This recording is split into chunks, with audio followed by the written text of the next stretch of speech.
All right. Hey, nothing happened. Real KU Weekly We're time. professionals. 100%. Welcome to KU Weekly. If you We don't, talk about anime. if you don't know me, I'm Kevin Kanashi Tagupa, and over there is Tim. yeah, that's Tim. I gotta move over and get that PowerPoint started. But we have a very special schedule today. Very special. Let me tell you something. It's special, and it's something. Question mark? Welcome to spring 2018. Yeah. We are starting off with spring. Obviously, it's episode 1. This is so. officially season 1, episode 1. This is actual first. This episode. is actually first episode, so we're already off to everything a great you've heard. start. But Ignore all the falsehoods and the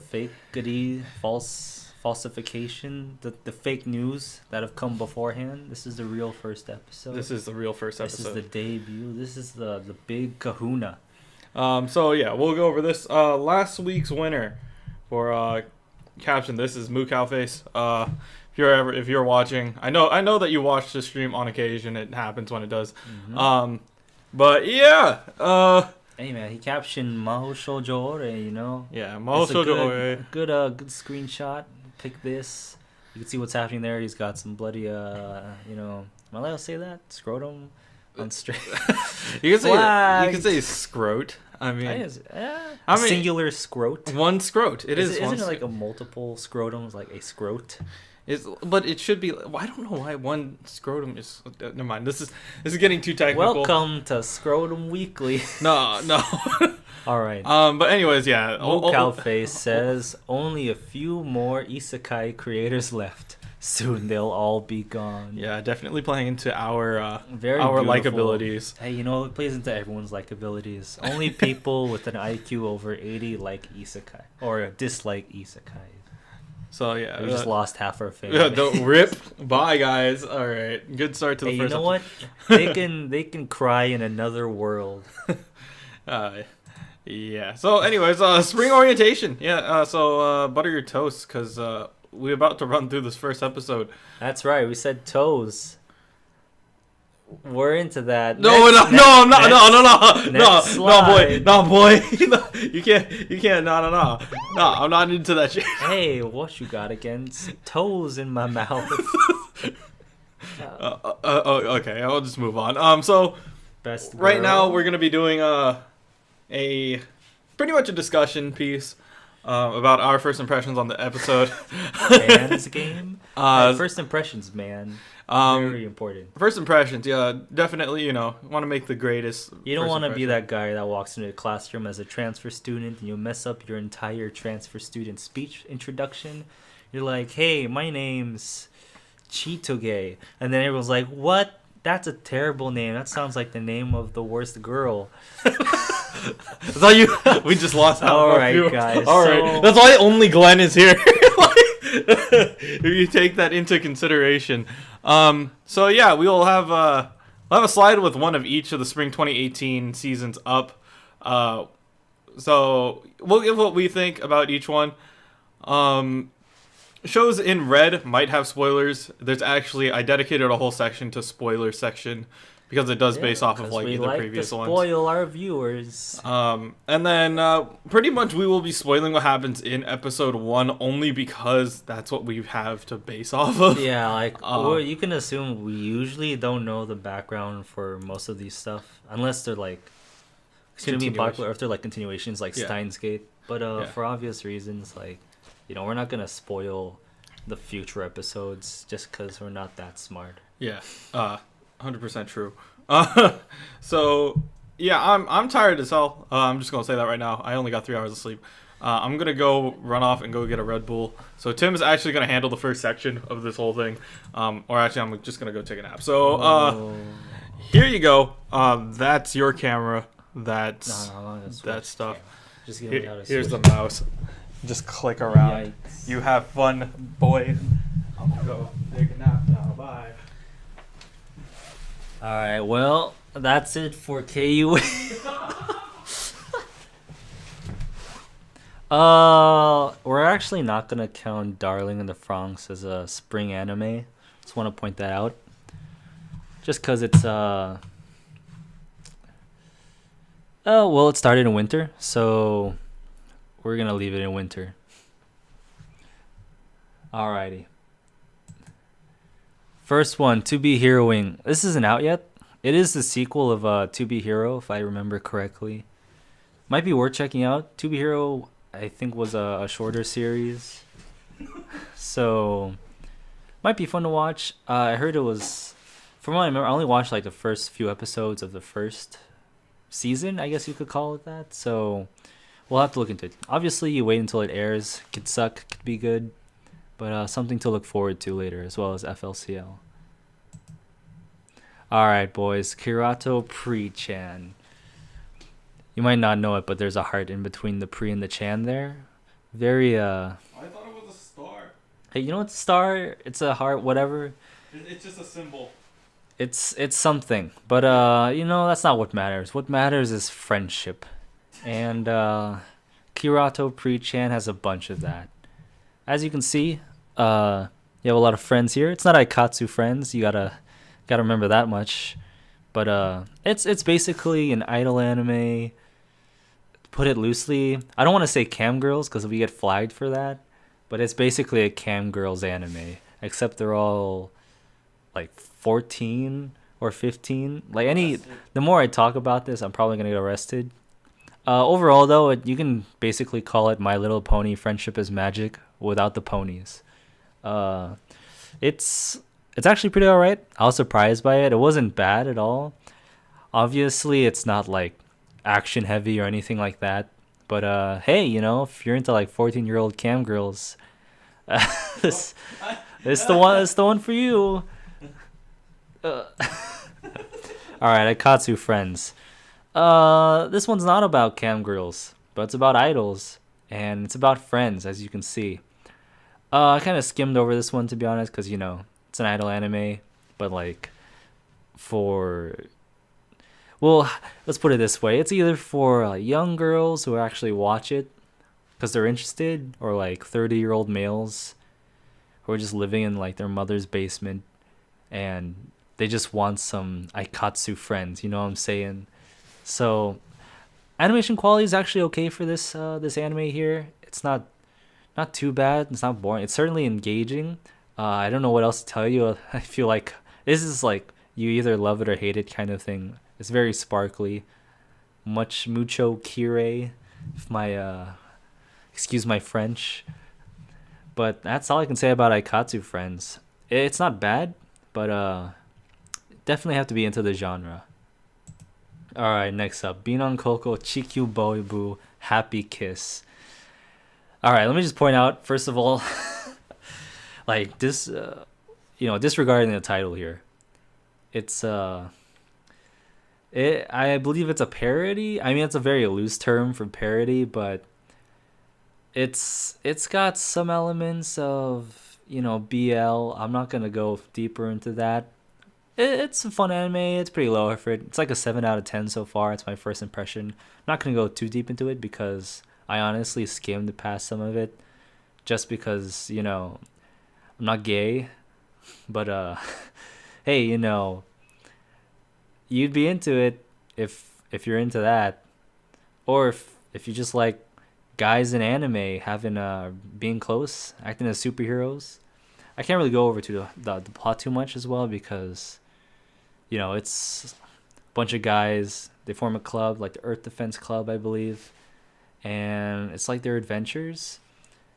Not really a standout anime this season. Maybe worth checking out, but Kappa Pride, as Glenn says here, maybe worth checking out as like a secondary anime. I could see it maybe getting better, but I'll have to double check like later on in the series. Alright, last period, Owayanaki Rasen no Monogatari. Now, first off, despite the name, this isn't one of the Monogatari series, so don't expect any like Shaft animation quality. Yeah, any of that stuff. You're not gonna get any of that supernatural hero stuff. It's basically about oh gosh, what was the name? They're people called periods, which is like a very weird name for a turkey.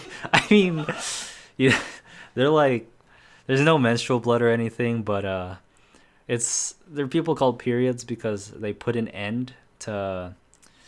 Oh man, I forgot the term, but whatever it was, the evil villains they had there, it actually looked promising to be honest. Like animation quality wise, I believe it's Silverlink, or it was one of those like Silverlink or JC Staff. I think it's JC Staff. So they're usually known for good animation quality, but it's usually like the slice of life, slower stuff, like Flying Witch. So in this case, I really like the art style, but it just didn't really pace itself right and just seemed very shallow from the first episode at least. I mean, the concept itself is pretty interesting, but maybe worth checking out a little. I got bored pretty quickly throughout like the first 10 minutes, so just something to be careful about when you're going into the series if you're interested. Other than that, I don't really have any other background, like if it's a manga or anything, but I guess you check it out if you're into kind of like light combat. I guess nothing super serious there. Next one, we got Butler's Chitose Momotose Monogatari. Once again, despite the name, not part of the Monogatari series. Aww. Yeah, unfortunately. And Butler's is used pretty loosely here. Not like a super spoiler, but it's not really about like butlers, should I say. You know, they're supposed to. It's more of a term for like certain agents. That's one way to put it. This one I also went very loosely over, but maybe worth checking out if you're more into like the male dominated genre or like male character dominated shows. So, you know, a lot of female audiences would probably enjoy this. It's a bit dark. It's got a kind of that high school boy feel to it. So, definitely a female oriented anime, I would say. Yeah, I love how you can hear Kevin from here, actually. All right, Cutie Honey Universe. This one, wow. It's like, if there's one word I had to describe the show, it'd just be, it's like, man, wow. I mean, if you're not familiar with the Cutie Honey Universe series, it's something. This one in particular, I do like the art style better. I do want to mention like the main character, Cutie Honey. She actually looks, when she transforms, she looks ridiculously similar to what's her name? The one witch Ursula from Little Witch Academia.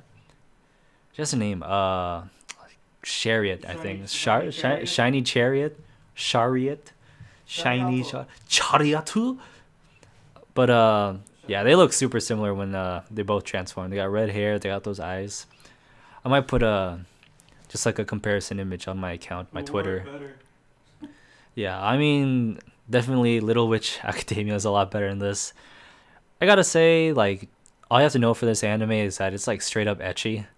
Like, you will, it is provocative. It's just a bunch of girls like who are basically all lesbian and they're all fighting each other, and like it's one of those shows where the premise is like getting hit so that you lose pieces of clothing over the duration of the battle. You can probably guess where it goes from there. So, is it like freezing? What? Is it like freezing? I mean, sure. Have you seen Freezing? No. What? It's an ecchi about girls with big titties who fight. Strip off each other's clothes. All right, Kevin. Thanks for your input. Well, no problem. That's it for Cutie Honey Universe. That's it from our weatherman Kevin on Freezing. It's cold. It's cold. All right, major second. Surprisingly good. I came into this assuming it was just like average kids anime, you know, shonen sports, all that kind of jazz. It's actually pretty okay. I was getting some like Prince of Tennis vibes.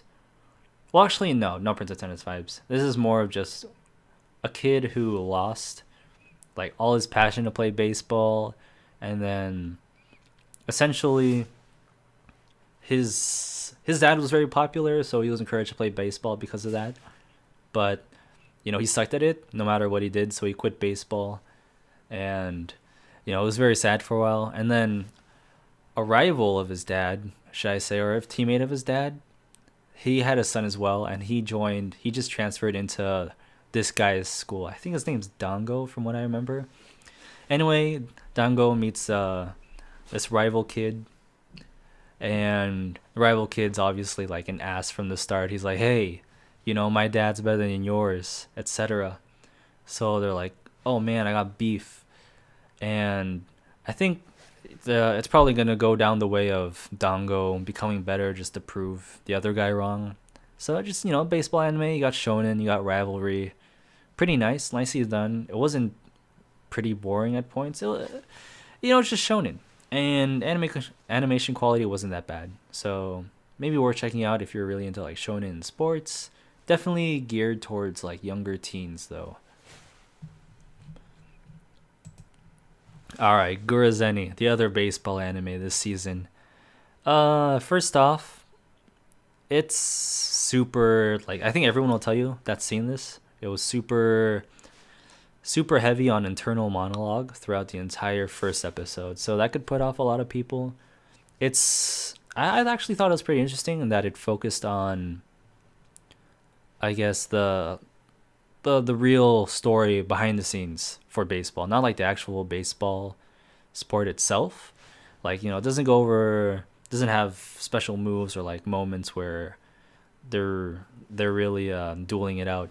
It's really just, it's like behind the scenes. You have information on the sportscasters, how they pick players, all that stuff. And the guy in the middle, the main character, he just talks about what it takes to get there, the choices he makes. A lot of heavy internal monologue. It's an interesting perspective, but yeah, it's just baseball without gameplay. I mean, if you're really into baseball, it seems a little realistic. I saw mixed reactions from people in that some aspects were done really well and realistically, and other aspects seemed kind of fake or didn't really translate. But if you're a baseball fanatic, this will be for you. I wasn't too impressed with like some of the CG or some of the story or plot. Seemed a little slow, but it's obviously geared towards an older audience. So if you're more into like slower, more adult focused, like non-baseball gameplay, baseball anime, then I guess it's worth checking out. So it's somewhere between like a 6 or 7 out of 10 for me right now. Alright, Gundam Build Divers. Right off the bat, I can just tell you it's a Gunpla base Gundam. It's different from the previous guns. They build their own thing. I gotta be honest, I didn't really go deeper into it because I'm actually not that big into Gunpla, so I couldn't tell you like how well listed Gunpla or anything like that. But just straight off the bat, if you like Gunpla, just watch this anime. From what I saw, it was handled very well. Animation was really good, and it seems everything was top-notch quality. It's just whether or not you like Gunpla up to that point. Next up, Soten no Ken Regenesis. Straight up, just don't watch this. Like, I'm not even gonna go over the story. It's garbage, man. Like, oh, the CG rivals Berserk. It's something else. This guy's neck is the size of a tree trunk. I can't even watch it without laughing. Alright, Devil's Line. Oh yeah. Back to, since Glenn's asking. Yeah, sort of like Beyblade. Not with, I mean, it's not like Beyblade at all. It's like Gundam. It's like Gunpla. You build stronger Gundams through Gunpla. But yeah, I'd say the remake, or I think the 2018 Berserk or 2017. I don't know, the one with terrible CG. You know which one I mean. All right, Devil's Line. It's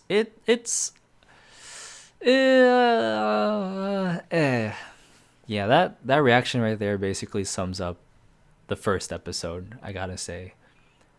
It has like a promising concept. It has vampires. Vampires and people are basically indistinguishable until they start eating people and sucking their blood. But The concepts there, the animation quality is reminiscent of like Just Because or like some lower tier anime where it's not as smooth. So that might turn off some people because the animation style kind of ugly, to be honest. And concept wise, I don't know, it's like very, undercover or secret police kind of operation going on here. Pass me a water. Oh my god. This guy. Director.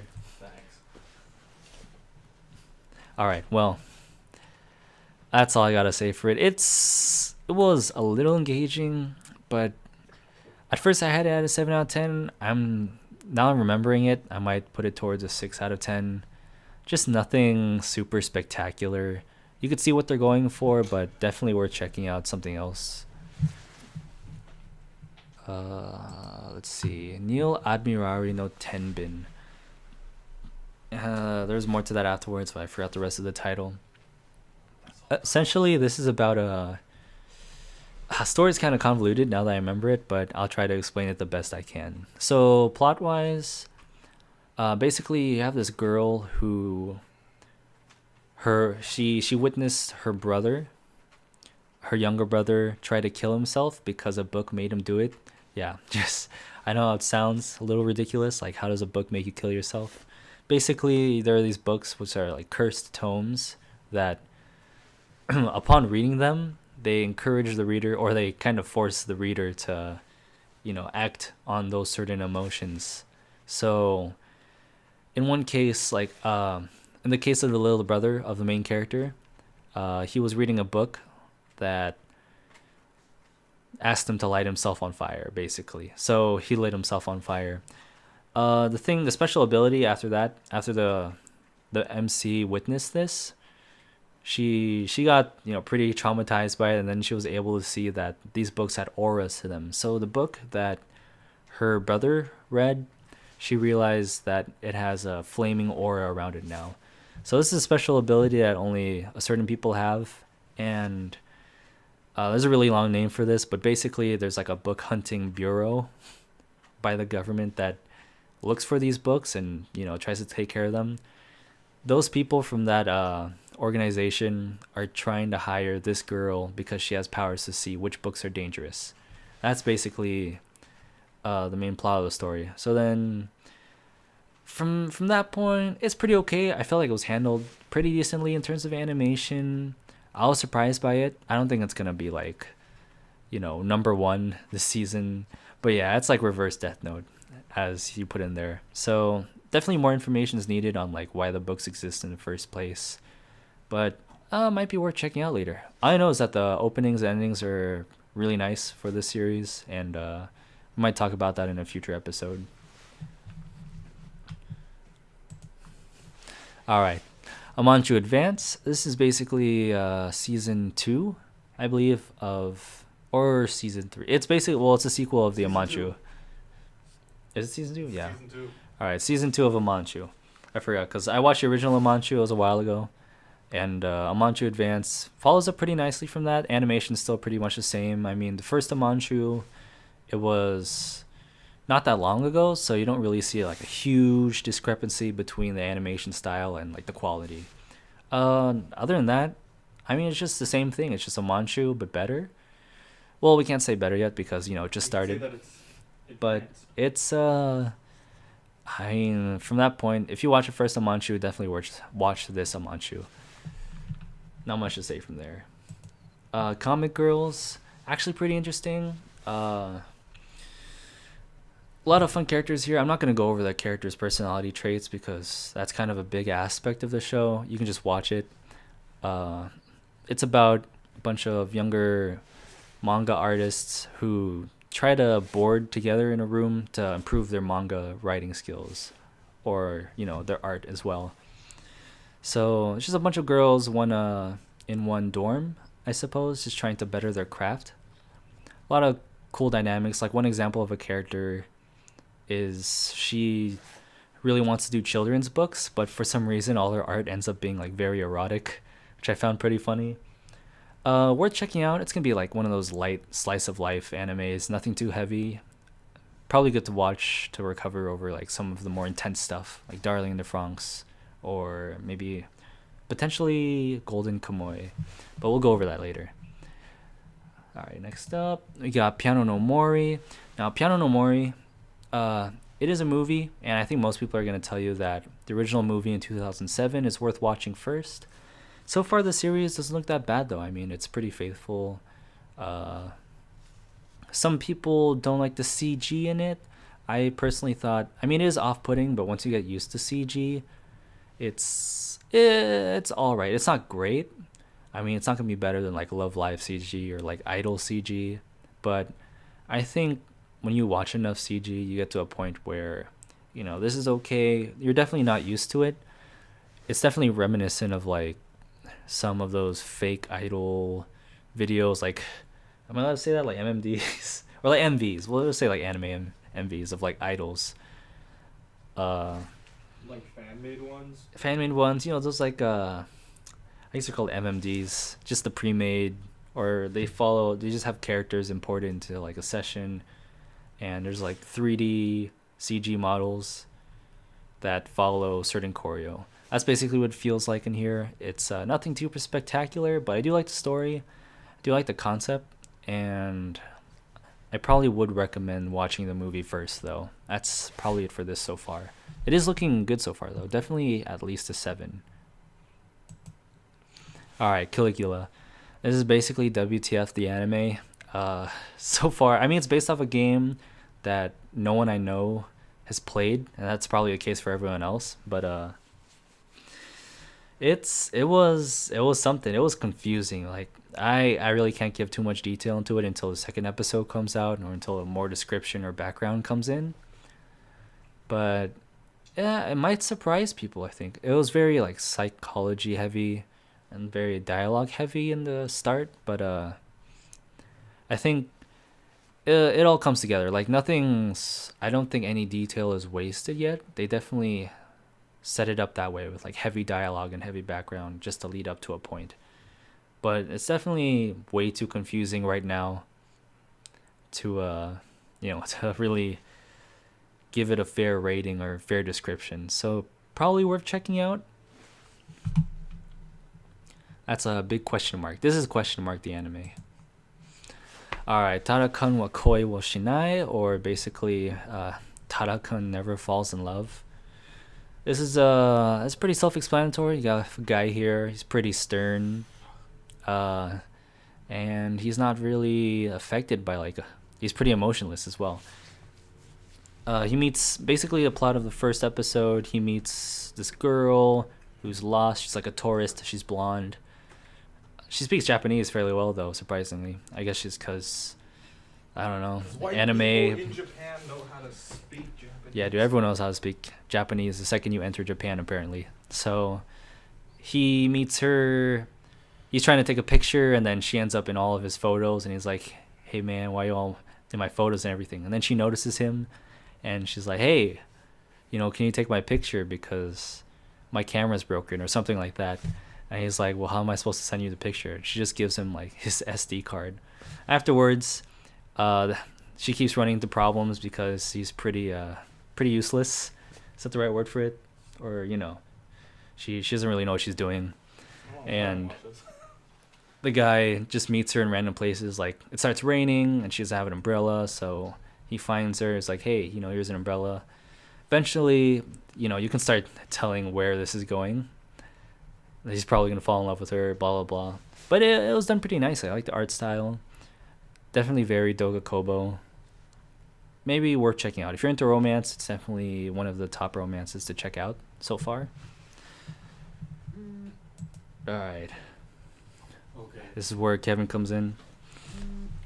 Yeah, dude, wake up. Show me your eyes.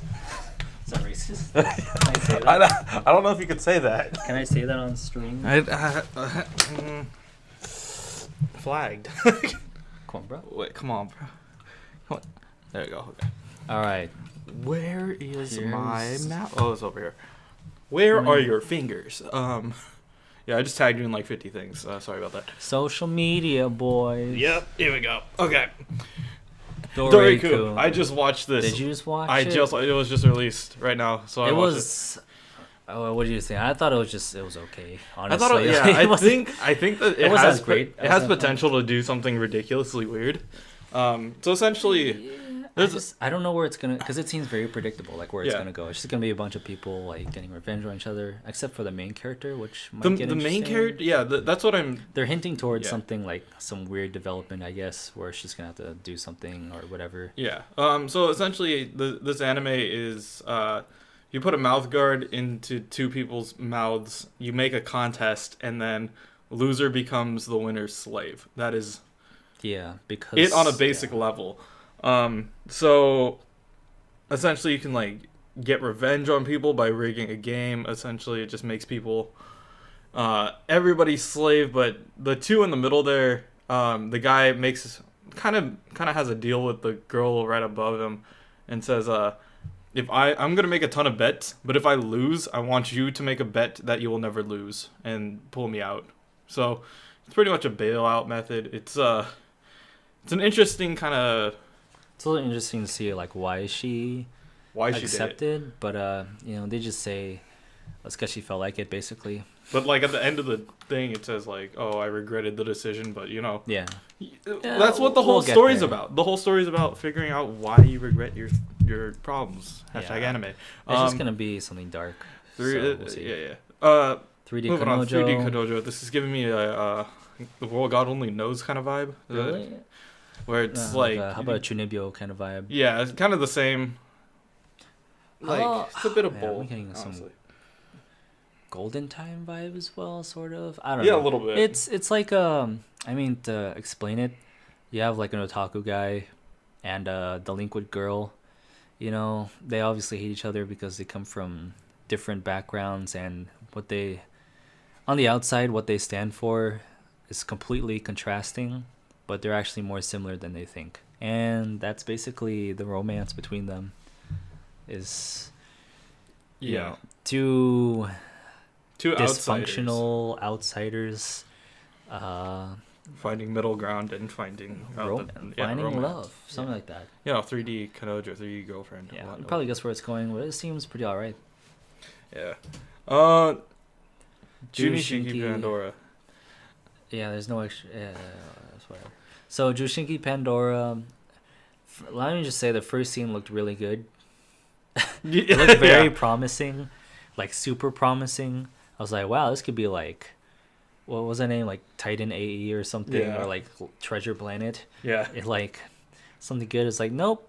It's just a guy, crazy, dysfunctional, awkward scientist who's trying to save the world that he destroyed. Yeah, I think, I don't know if he destroyed it, but like something, essentially a machine blew up and now everything is like. Well, a machine he built blew up. Yeah.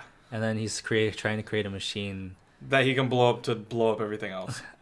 He's trying to sure. He's trying to create an EMP that will shut down all mechanized things. But essentially it's speeding up evolution in animals and plants to the point where they're all mechanized and they're constantly evolving. It's like Horizon Zero Dawn, the anime, except not as good as Horizon Zero Dawn at all. So it gives me a Terminator vibe, but it feels like they're trying to do way too much with this. Well, doing a lot. It's also like super cheesy when it gets to combat scenes, and it's not very impressive at all. Like, it could be, 6 or 7, but it's not gonna be anything. I don't think it's gonna reach 8 out of 10 anytime soon. Yeah, it's gotta pull a miracle. It is what it is, but it's it's just too. Feels kind of amateur. Yeah. All right. Kakuryou no Yadomeshi. Yeah. This one is kind of. I stumbled it upon by accident, but I watched it anyways. Accident, quotation marks. Yeah, accident. I was like, what can I show my girlfriend that will make her watch anime this season? And I tried this, and I was like, nah, this isn't it. Not This is the wrong one. Essentially, it's about spirits. This young girl who her parents died. She moved in with her grandfather. The grandfather could see spirits, and so she could also see spirits. But he told her that sometimes the spirits come into the human world to eat humans because they don't have enough food there. So always carry food on you and offer it to the spirit. But there was a point where when her parents died, she asked a spirit was going to eat her, and she said, just kill me. Yeah, go ahead and eat me. I give up on life. And the spirit gave her food. So she's always grateful for that. And essentially it gets weird. The grandfather passes away. She runs into this devil spirit who drags her into his hotel palace. Well, that's because apparently she owes him a great debt, or her family owes him a debt. Her grandfather owes him a great debt, and said that my debt can be paid off by having my granddaughter. Apparently, by marrying me. Yeah. And she's like, nah, dude, I don't want to get married. I'll just work it off straight up in the spirit world. So then it just continues from there. Yeah, that's kind of how it starts. You're gonna have to wait till like episode 2 or something to see if it gets better. But there is an element of like she's gonna cook Japanese food in the spirit world so that people can not go hungry in the spirit world and not have to eat people. Yeah, who knows? This could be like Isekai Shokudo. Yeah, it could be. It's reverse Isekai Shokudo. They kidnap a regular person. Welcome to reverse Isekai Shokudo, where we kidnap a regular chef to cook us good food. Spirit's good food in the spirit world. If only it was that good. We'll see how it goes. Yeah. I currently have it at 7 out of 10 just because, quality-wise, it's all right. It depends on the food that's made, honestly. Yeah, we'll see how it develops from there, what they want to do with it. I woke up like 3 minutes ago, so yeah, sorry. This is the one that I was trying to find for my girlfriend. This one is good. This one is good. It's good stuff. It's simple. Windows Defender, okay. Sponsored by Windows Defender. Okay. Oh, no, go back. There we go. Okay. Rokuhoro. High technology. Anyways, I like this. I like this a lot. It's very cozy.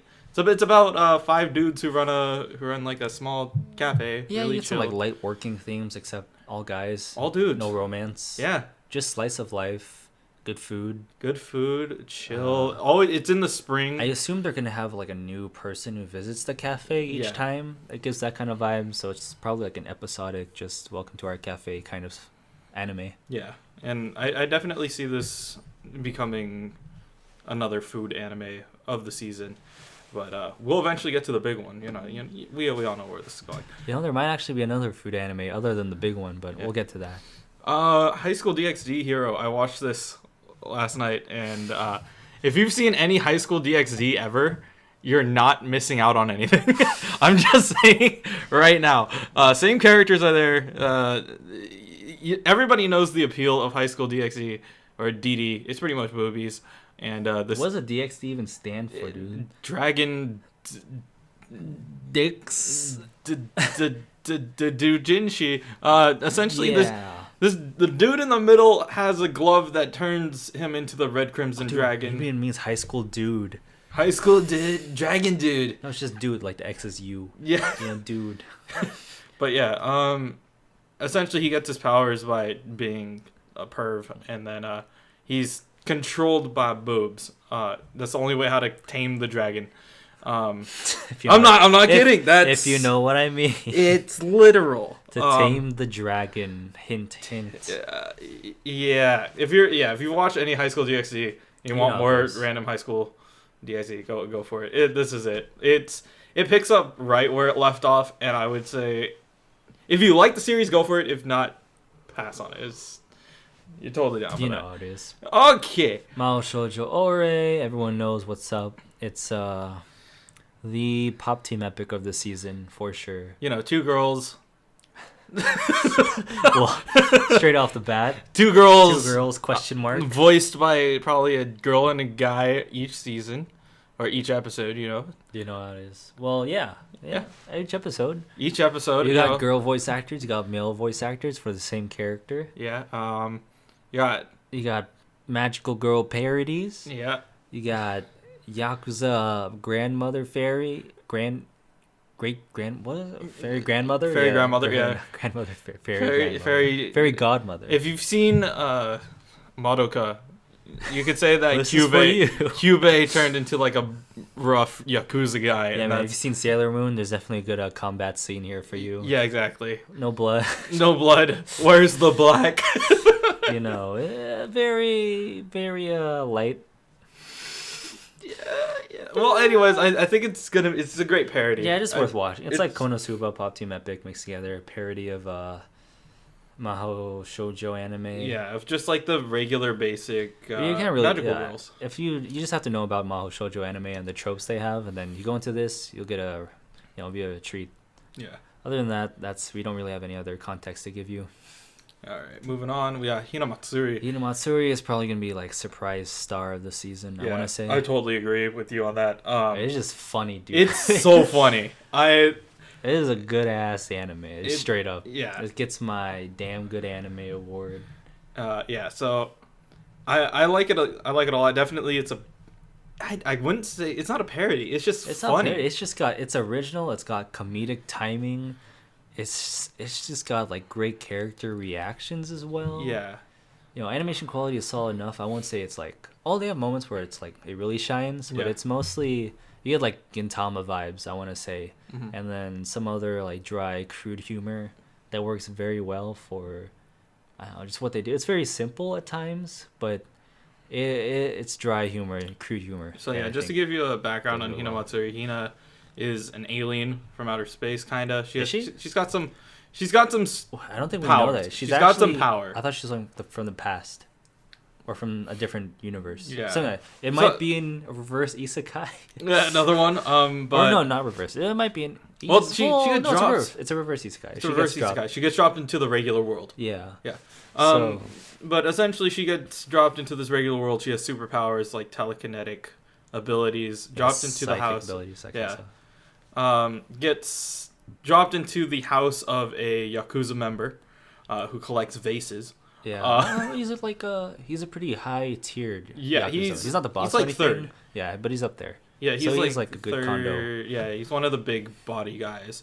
But he ends up taking care of this kid, which from the get go is like a really good dynamic because he's like this.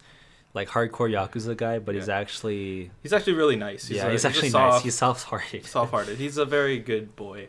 Yeah, you see this later in the episode where they ask him to kill someone because he messed up or something, and he's really reluctant to kill people. Yeah. That kind of person, or do something actually bad. Yeah. He has good morals on his shoulders. And then if you don't know what the orange balls are, it's Ikura, salmon roe. Yeah. Big egg.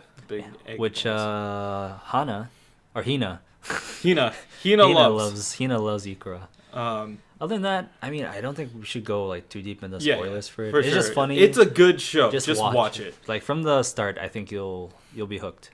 Like it hooks you on from early on, and you just keep watching. Like, damn, what the hell's going on? Yeah, I love this. You want to keep going. I believe the next episode's tomorrow.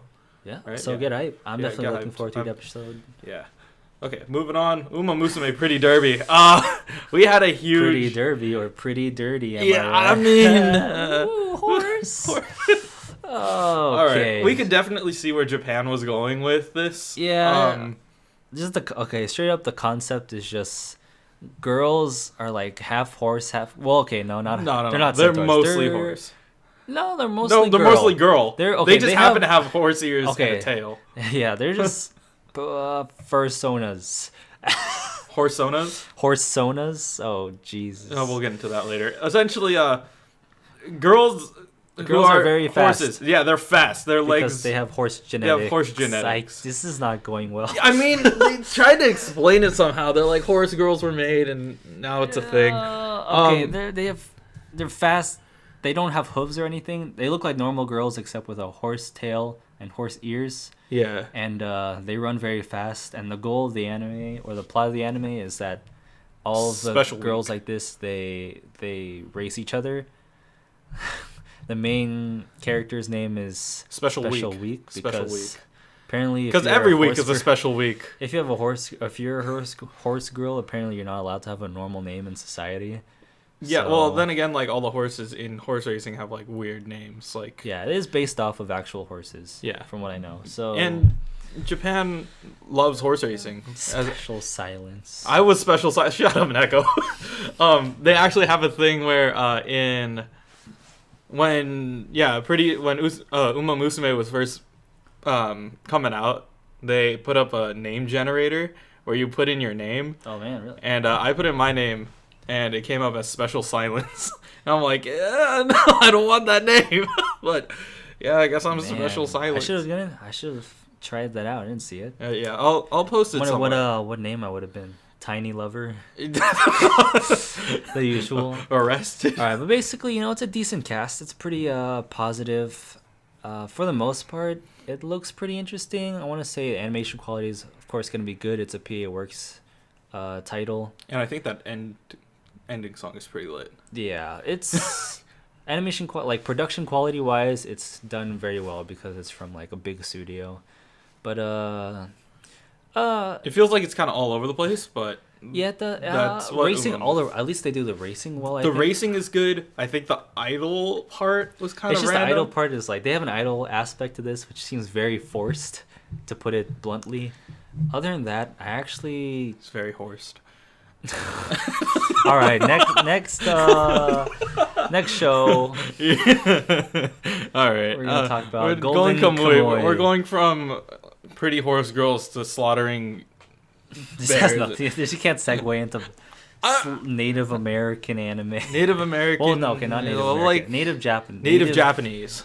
I don't know if it's actually real. It's like in Japan. Well, yeah, no, it's in Japan. It's in Hokkaido. Yeah, so exactly. You have the Ainu who are based in Hokkaido. I don't know if they're actually like, are they a real tribe? Like, are the Ainu a real people, like a native people of Japan? Because I know nothing about like native peoples in Japan. Do they have like natives there, or like tribal, peoples, stuff like that? People who just live off the land itself. And for now, since I don't know anything about it, I'm gonna assume they're just like a made-up culture. And it follows this guy named Immortal Sugimoto. Yeah. Very hardcore warrior, which like they show some of his background, like in a battle that he fought in. He got shot. Yeah, he got shot in the neck and he murdered everyone. He was just like, I'm gonna die, bitch. I'll just kill everyone. Everyone else was like, oh, I'm done. Everyone else was like, oh, I'm done. But nah, this guy's crazy. This dude got shot in the neck. Like, takes his freaking bayonet and stabs everyone. He doesn't even fire his gun at this point. Like, this guy's up against Russians, dude. Like, yeah, they had machine guns. This isn't like just some pansy like French forces. This is like the straight up Russian forces, dude, in the snow. Snow. Going uphill. This is like Normandy uphill into a mountain instead of like a coast. Yeah. Against the Russians. Yeah. Like, it was ridiculous. This guy straight up killed people and survived. But the main story about this is while he's washing up and panning, he's panning for gold. He hears the story from this drunk guy. No, why is he panning for gold? Well, because he's broke. He's doing it for his friend. Oh, he's doing it for his friend. Yeah, okay. His friend. His friend promised him to take care of his family, but to do that, he needs gold because he needs to see a doctor for his friend's wife. Yeah, the friend's wife is going blind, and they need to figure out like what's wrong with that. Yeah. So he had nothing else better to do, I suppose. So he started paying for gold. And then he hears the story from this local drunk guy who just kind of comes around and he's like, there was a hitman or like a mob boss or something like that. It's kind of there's this basically big shot guy who has a treasure. He stole treasure. He stole treasure from people. He went to prison. Well, specific people. Yeah. He stole them from a tribe called the Ainu, and they were transporting the gold I think to like some other location, and then he happened to like kill all of them and then take the gold. And I think he went to prison just for that, right? He went to prison, but he buried the gold. He hid it somewhere. Yeah. And so what he did in prison is that he painted the map. He tattooed the map of where the gold is on all of the prisoners, and said, "When I die, or if I get out, I will show you where the thing is. I just want to make sure that I map out where it is." So he obviously gets intrigued by this story, and because he can use the gold to go to America. He doesn't believe it at first. Yeah, but then the fact that the guy knows so much information about it, he kind of gets persuaded by that. Just kind of like hear about it. I don't think he got persuaded until the guy got captured. Well, not captured. Well, he got aggressive. Yeah, he got aggressive. He ran away. And he said, first he said like, you know too much, and he tried to kill him. Yeah. And then he's like, okay, so that story must be legit. Yeah, to be if he's trying to kill him over it. Yeah, he's trying to kill you. I think he started like actually considering it as legit for that point. He only really believed it once the old drunk guy died. I want to say, and he saw his tattoos. He saw his tats. Yeah. So yeah, definitely this series is. Action looks pretty decent. It's very dark, very gruesome anime. Mm-hmm. Very expect a lot of like gory scenes. Mm-hmm. Definitely gonna be very violent, but like Rurouni Kenshin vibes, sort of. Yeah. But yeah, it's looking good. I love the idea of like having native people in Japan, and kind of following this like dynamic between this like tribal girl and like this like typical hardcore Japanese soldier. Yeah. Ex-soldier veteran. Definitely worth checking out. I think everyone's looking forward to future episodes for this anime. Yeah, and it was highly recommended because people said that the manga was really good. So we wanted to hop in on this and make sure that the anime follows up with something that great. And then Megalobox. So this was... Is it Megalo or Megalo? I say Megalo because that's how... Megalo. Because they were playing... Well, when I was playing Yu-Gi-Oh, that's what they called Megalo. Megalo? It's spelled the same way, but it could be Megalo. Well, it makes sense to me. So this was the 50th anniversary of Joe... It's another boxing series. Hajime? Is it like something? Oh, Boxing Joe. Boxing Joe. Something like that. Yeah. So this was made by this is an adaptation of the original Boxing Joe, but they didn't have mechanized arms during that thing. But this follows the same thing. Let's have boxing, but with cyborg enhancements. It's like let's take Jax from Mortal Kombat and Bionic Boxing. This is Bionicles, the anime. We got a Bionicles movie. Seems good, dude. But anyways, this was a real underdog for me. I came into it. I was like, okay, it's gonna be a boxing anime. It's gonna be a sports anime. I'm down to watch people duke it out with mechanized arms, and then. You see the first like couple seconds and people are getting like destroyed by these things, and I was just immediately on board with Junk Dog, him being his name. He threw all of his fights in an underground fight so that he can get money so he could just survive, and he's in like a low income neighborhood, but the head of like the big society says, "Hey, we're starting up a Megalobox tournament. Whoever can make it to the top seed will essentially become like world champion, gets, better life, luxuries, all that stuff." And so as he's heading back from a fight, he goes into like this site. He goes down a road that was closed, but he doesn't see it because that's just his normal way of going home. He runs into this... what was it? He runs into the person who made the announcement because it's the area that they're gonna build the Megalobox arena, like the big tournament it was stage. Closed off, and he's just biking. Yeah, he's just biking down. He's just like, it's like fuck it, I don't give a shit. It's like, oh shit, I almost hit the president. He almost hits like this woman. And he swerves, and he picks a fight with this dude essentially, but her right hand man, and he says like, "Yo, you want to square up? You want to fight?" And you see him, and he's like, "Yeah, let's go." And he like gets into a fighting position, and then the president lady says like, "Nah, save it." Yeah. And he's like, "What? President girl's got your balls like whatever in your hand, like you can't do anything." He calls him out on it, saying like, "Oh yeah, you're a pussy. You can't fight me." But essentially, he at the very end of the first episode, we get a taste of what's to come. He finds out where he is. It's like Yuri. Yuri, yeah. Classic Russian name. Yuri. Yeah, Yuri. We can get Yuri on ice, so we get Yuri in the rink again.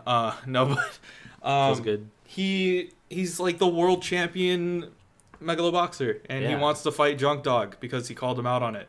And he's like, I'm gonna teach you a lesson. And that's where the first episode ends. The second episode just aired. Cliffhanger. It just aired, so I'm really excited to just go after this and just watch that. Just watch the second episode right after. We obviously want to see the climb of Junk Dog and see what he's got. Hey man, that's gonna be a good fight. I can go two ways from here. if anyone hasn't seen it yet, it's probably gonna be, at least my guess is that either it's gonna be a really close fight, and then everyone's gonna be like, oh yeah, Junk Dog, wow, maybe he has like capability to do that. So then they decide to enter him, like someone will call it off because they both get pretty beat up, and then it really depends on how they start this first fight. Really, yeah. If he's probably, well, what I would like to see is kind of that Rocky moment where you go on for way too long and both fighters just get tired out and they call it a draw. Well, I think someone might stop them. Like when they're fighting, and then the president might come and be like, hey, stop it. Stop it. It's not a sanctioned fight. But then Yuri will know that like Junk Dog is a good fighter and be like, let's get this guy in the tournament. Something like that. Either that or Junk Dog loses pretty badly. And then he's like, damn, I'm going to join this tournament and get revenge or something. So it could definitely go either way. I'm just excited to see where this goes. Yeah. I give it a solid. It looks really nice. I know people had some like resolution issues with like some of the graphics. Yeah. But overall, I think it was very entertaining and kind of worth sitting through. It flows nicely. Yeah. I'm definitely ready to watch this. So I believe there we go. Okay. So this whole section that we're about to go into.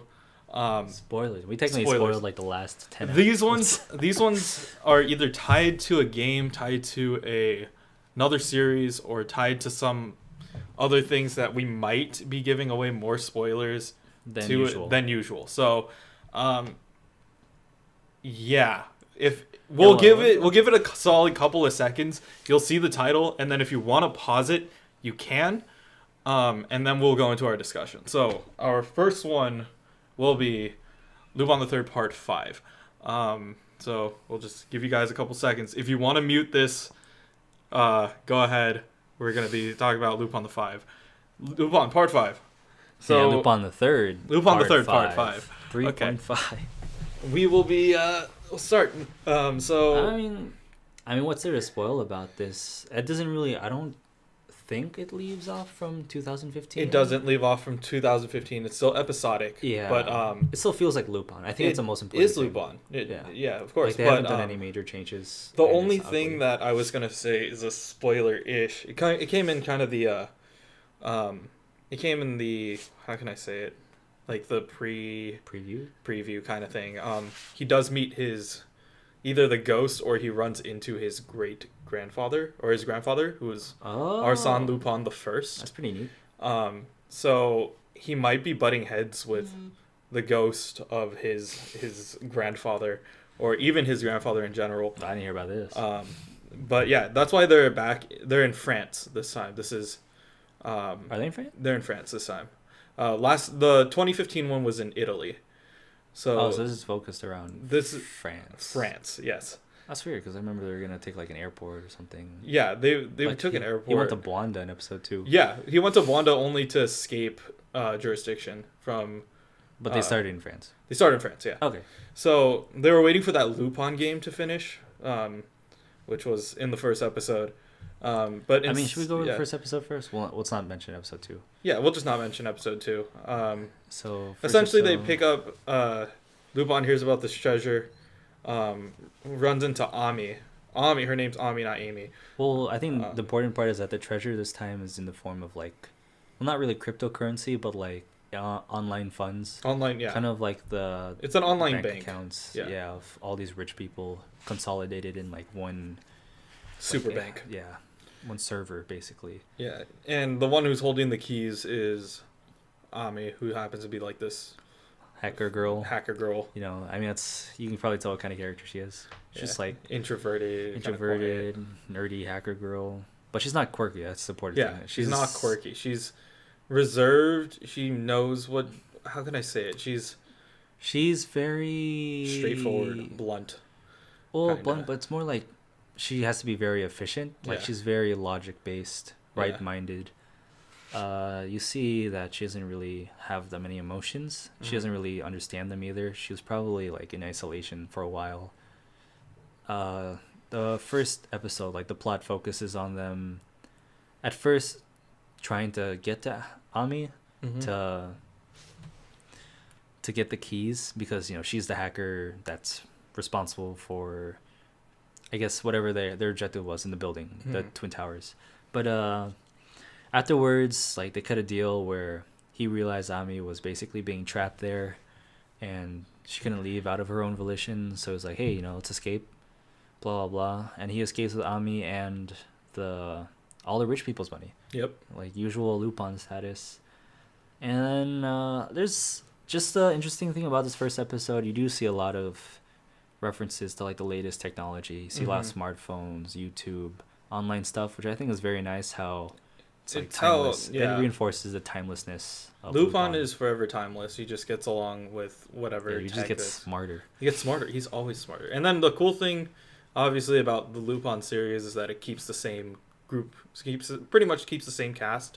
Yeah, same cast, same theme. So you kind of know what you're getting into going into this. You have, classic Lupin. You have Jigen. You have Goemon, and then you also have.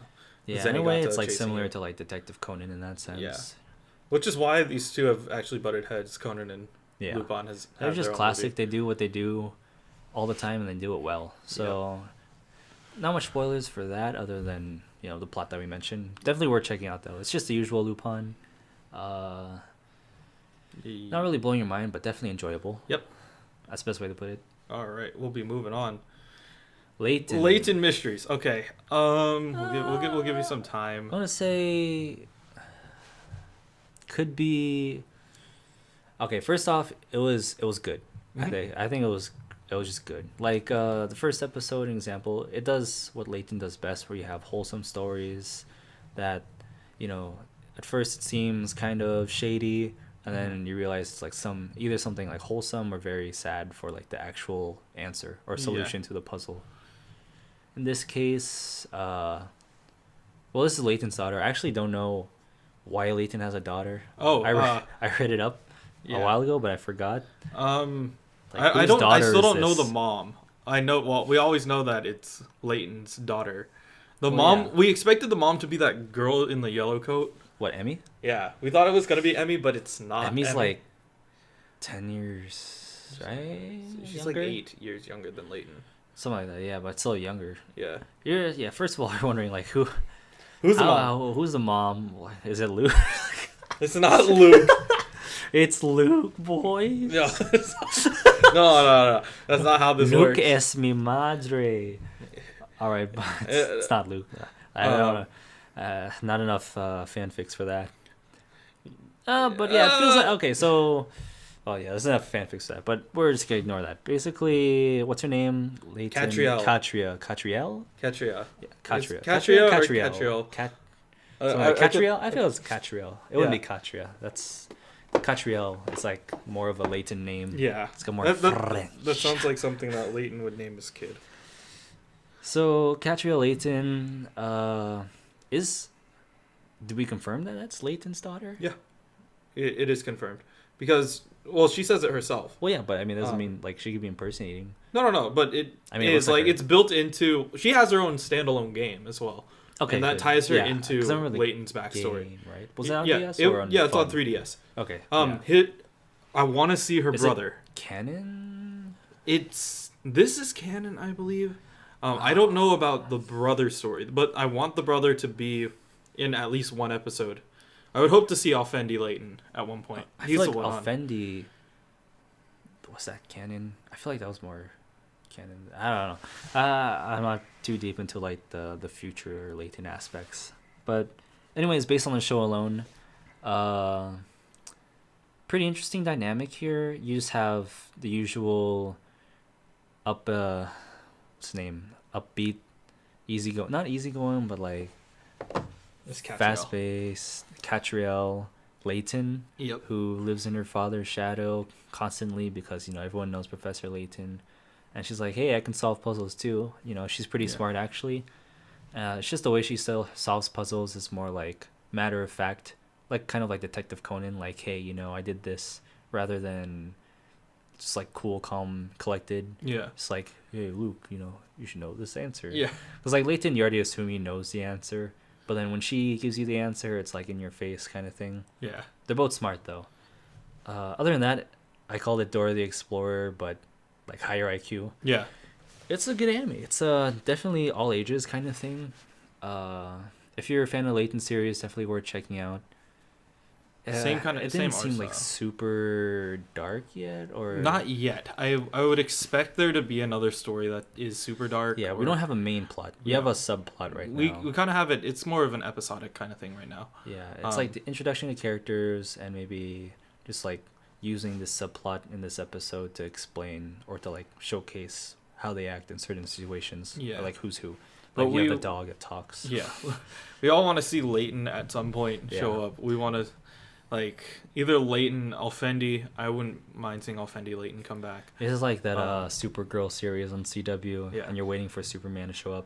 And then you only get, like, Kid Flash or something like that. But, yeah. I get hype. I think it's worth watching. It's definitely engaging. Only downside is I wish that there was an end-of-the-week puzzle. Something like that. But then again, it's not her father. So... I think... I'll probably just have to wait until we get later on to the series. Mm-hmm. You know, it's just starting out. So, even though the episode itself was pretty okay, I think it gives a good idea of what we're gonna see. Probably like episodic plots, but I do hope we see like some main plot or some main like arch rival or villain. Yeah, you know, for sure. Because what made Leighton special was that he had the inspector. No, it was the guy with the beard. The Don something. Him and also you know, the other guy Descartes. That's what I thought that was it. No, what? No, they're different people. Okay, hold on. No, there's because in the backstory, you have. Okay, you have like what's his name? Is it Descartes? What the hell? I don't know. The one guy with the mask. He was like the actual villain of Leighton, actually arch villain, because it wasn't. Like, he was actually competent. Like, the other guy was Don Quixote. Don Paulo. Don Paulo, yeah. He had that classic, you know, black goatee getup where he's just, like, evil villain. And he wasn't really much of a threat. But they were all, like, I think Jean Descole. Yeah, it was Jean Descole. Descole, right? Yeah, it was Descole. It was... Yeah, I hope we see something like that for a better dynamic. Right now, it seems just, like... Catriel is doing Catriel stuff. Yeah, so definitely want to see more. It wasn't that great though. I mean, well, no, it wasn't. It wasn't that. There's no real rivalry yet.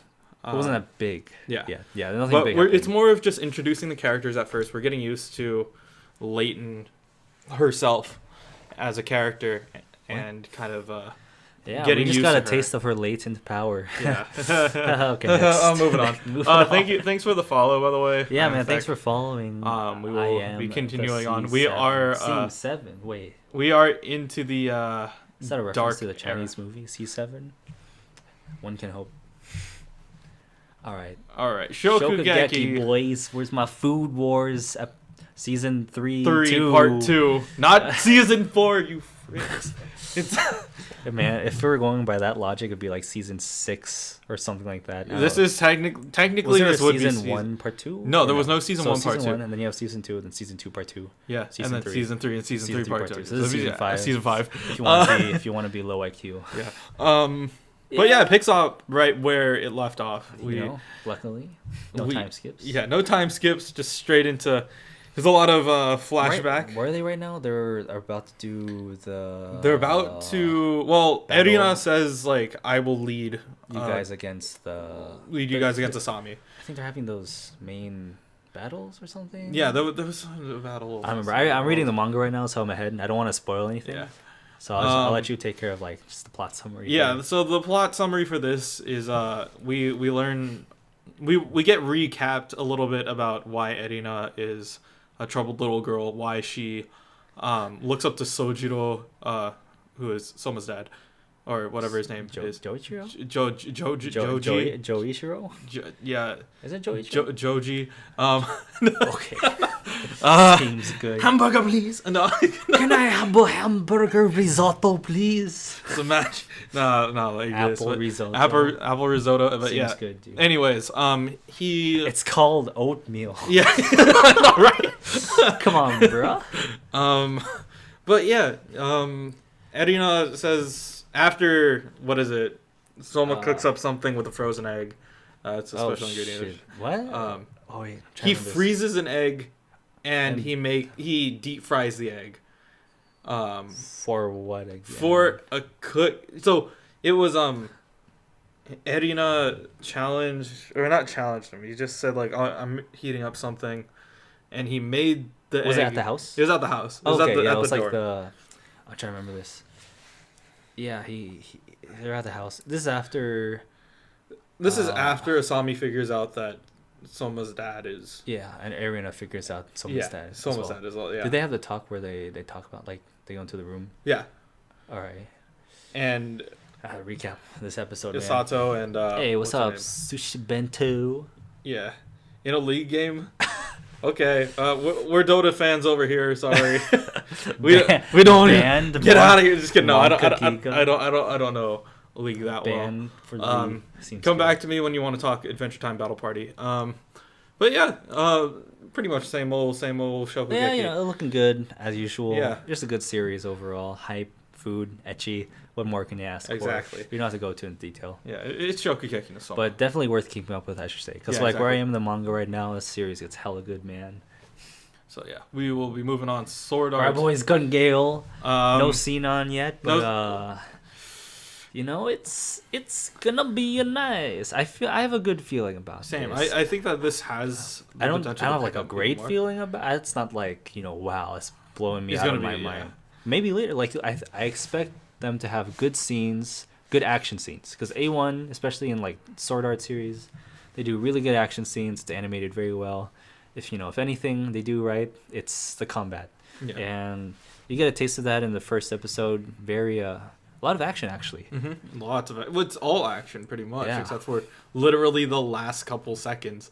Yeah, it doesn't feel like. Do you feel like you needed a lot of background into it? I feel like you can kind of guess. You can kind of just hop right into it. I personally didn't watch the Gun Gale arc in Sword Art until recently, so I've been. If you're familiar with the series, I think you get the idea. Yeah, if you're familiar with the GGO, I feel like I think GGO helps like more, but I think if you've seen like at least the first season, then you kind of get the idea, because they give like a very quick rundown at the start of like VR and using, what's it called? Headset thing. I don't know. It's not. I keep saying Nerve Gear. Nerve Gear, yeah, because I don't want to say Ogma. That's from the movie. They keep using Nerve Gear to, go into like this VR world where you're supposedly safe, but I don't think they're gonna go over that problem in this series. It seems like this is based off. This is like more of like internal like. Struggles, or just more like internal drama. Yeah, well, we don't know really what the big plot point is yet. I think we still have a couple more episodes before. But I do have my doubts, because I think this follows the aftermath of the GGO arc. So GGO is already safe. Because for spoilers for like the GGO arc, wait, should I spoil you, or I mean, well, wait, is it the later half of season 2? Or? Yeah, well, no, like Sword Art Online 2 first season would be the GGO arc. It's like 12 episodes dedicated. Oh, the 14 where they fight Death Gun? Yeah. Yeah. I saw all that. Oh, you did? Yeah. Okay. I sat through all that. Okay, good. Like literally 2 days ago. Perfect. So I'm ready. We can spoil it. Yeah, so they basically solve the problem of it being dangerous. So I think GGO is popular again in that aspect. You kind of see it in ordinal scale as well, where it's assumed to be okay because everyone's going to like Ogma and like augmented reality. But back to GGO, I think because they solved all the internal problems of GGO, now it's just a game.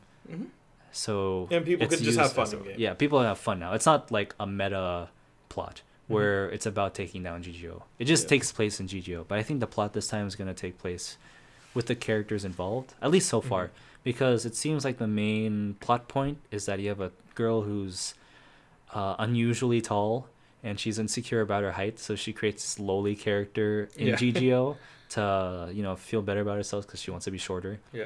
And she's really good at the game, so it probably goes between. She's got Godspeed. Yeah. That's why you can get away with wearing pink in the middle of a forest. Yeah. If they can't hit you. You also have to figure out where she got that. So I think they'll give background into it. It's also interesting to see. It's very tactical too. That's what the one thing that I liked more about this than Gun Gale. A lot of strategy involved. They talk it through. Yeah. Gun Gale was more like, oh, we see somebody. Oh, they're scanning. It wasn't okay, a lot of let's like shoot him in team the play. face. It was more individual. It was supposed to be individual. I do like it the just team happened aspect to be, of this. I think there's more strategy involved with teams. Because like with the individual gameplay, you know, you can do it like CS:GO or like, well, not Overwatch, but like more CS:GO in the sense it's like if you're doing, you know, by yourself, there's not really a lot of tactics involved. You kind of just go in there and spraying, which you see in like, especially like the 1v1 duels or everything in like the original GGO arc. Here, now that you have like dedicated teams, you get this nice strategy aspect to it. Yeah. Where you might maybe we'll see like interesting teams that they play off. That might be the goal of this series. Yeah. Just my theory. I wouldn't mind seeing tactics like that. Like just learning about how different teams move and you might see like because they're just duo. It makes you wonder like how big can teams be as well. Yeah. And like now that people pros taking over in the first there episode, were pros in the first episode, like legit, like you know, like army, ex-cops, ex-army or something, or like current ex-Navy, army. Yeah. Like they're training. It was a training exercise for them because it's that realistic. Yeah. So I don't know, interesting to see. I enjoyed it. I think that's the best way to sum it up. I think that it has potential to become great. Yeah, it's already good, but has potential to become really great once they show more plot. Yeah, exactly. Hopefully, if it has it. Yeah. Because this is focused on like entirely new characters, so we'll see. That's why it's alternative. All right, moving on. Persona 5. It's all you. This is all me. Okay, so I binged most of the game. By most of the game, I mean like not even a quarter of it. I will be continuing to play it, hopefully on stream later. But Persona 5 kicks off. Where can we find your stream, Kevin? Oh, it's at KanashiGG on Twitch. Wow, I should watch that stream. I'll make sure that Kana-chan hosts it through this. But anyways, Persona 5, they had the Daybreakers short, which doesn't spoil anything in terms of actual story. It's actually a side mission in the game. Oh, really? It's a side mission completely. I was gonna watch it. It's a great thing to just watch the Daybreakers and just get a feel for how the art style is going to look. Okay. Does it lead into Persona 5 at all? It doesn't. It's like everybody's already in there. Like you have your cast already set. So do you need to play the game? You don't need to play the game to understand Daybreakers. How about Persona 5, like the actual series? Oh, the actual series? Okay, so the first episode of Persona 5 really just goes into like... It gets you introduced to the character who you play, or the main character. What's his name? Ren Amamiya. I actually named my character correctly in my game.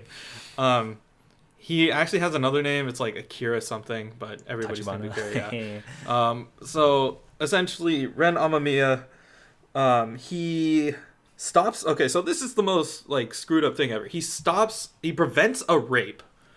And then... The person who he happens to fight, like just say like, yo, you stop raping this, like, don't rape this girl. And he's like, do you know who I am? I'm going to ruin your life. And he sues him for assault because he like punched him in the face because he was, he's going to rape this girl. And then essentially he gets expelled from his old school. His parents don't want anything to do with him. And so they ship him over to...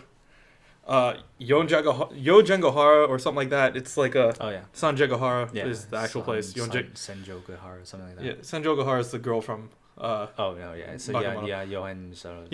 So some town. Essentially, he gets shipped over to this old dude named Sojiro, who's the coolest motherfucker ever. Is he a chef? He's not. He owns a bar, or like he owns a cafe. That was a Shokugeki no Soma joke. Yeah, he's the number 2 chef. He's the number 2 chef. No, but that's Joichiro. He makes a really good he makes good coffee and curry. That's good risotto. That's all it's oatmeal. No, bitch, that's oatmeal. But essentially you get to know him for the first time, getting used to his new environment, his new school. Where does he live now? He lives in Yon fucking this is gonna piss me off. Isn't it like his own house now? Or? No, he lives in the attic of the cafe. Oh, okay. Because the person who's taking care of him didn't really have space in his house. So he's just like, I got an extra room upstairs. Stay in the attic. Right? He's just like, don't screw around or I will report you to the police and you'll get kicked out immediately. So he's just like, just be a good kid. Don't do bad things. And so you go to school for the first day. You talk to the principal and he's like, we don't look good taking you in, but we're going to do it anyways. And then... the teacher's like, why do I get all the troubled students? And she's this girl. But she does have, well, it shows, if you play the game, there are very little details that they show specifically in the first episode that link to things later. Like, but you can only tell if you can only tell it if you've played the game. Like, when you play the game, you're like, oh, I know who that is. Oh, I know who that is. Oh, I see what you did there. Like, there's very little things that don't happen in the actual game because they build up to it. But because it is an anime series, it is going to be 2-core. It is, but as an anime series, there are moments where they will drop subtle hits at you, and you'll be like, I know this, but they can't really explain it. You do get to see the first taste of an actual persona. You run into this dude named Kamoshida. This is not even a spoiler. Well, kind of. He's the first like bad guy in the game. He's a PE teacher. Oh yikes! He like he bad likes guy. he likes An. I like An, but not in that way. I'm not a pedophile.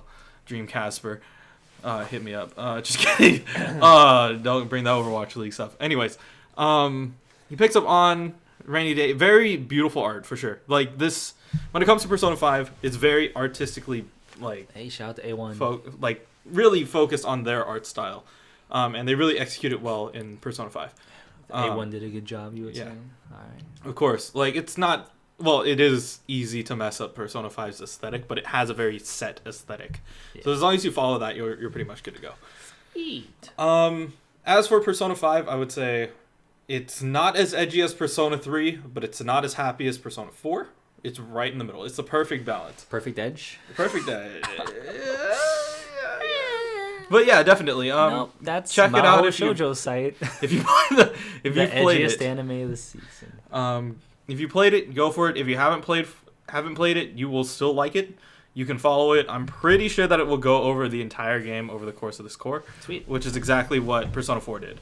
But in that case, if you are going to start it, I would recommend waiting for it to all be finished, or at least so you can binge it. It's more bingeable. Might have to go over like which animes are bingeable or not. Yeah, we'll definitely we'll get into that when we get to like episode 7 or 8, something like that. Or the second half of this. Yeah. Okay, so moving on. We're done with Persona 5. You'll just have to stay tuned. BNHA3. All right, I mean everyone's seen this. Let's be honest here, dude. First episode was a recap. There's a recap. It just follows out from season 2, but there are also swimsuits. Yeah, we got swimming episode, man. It's the beach episode without the beach. Yeah, beach episode, episode 1. Yeah, we don't have to. Good start. Yeah, we don't have to go into detail. I think everyone knows. It's like if you're not watching Boku no Hero Academia 3, you got some problems. You're living under a rock or something. Come on, man.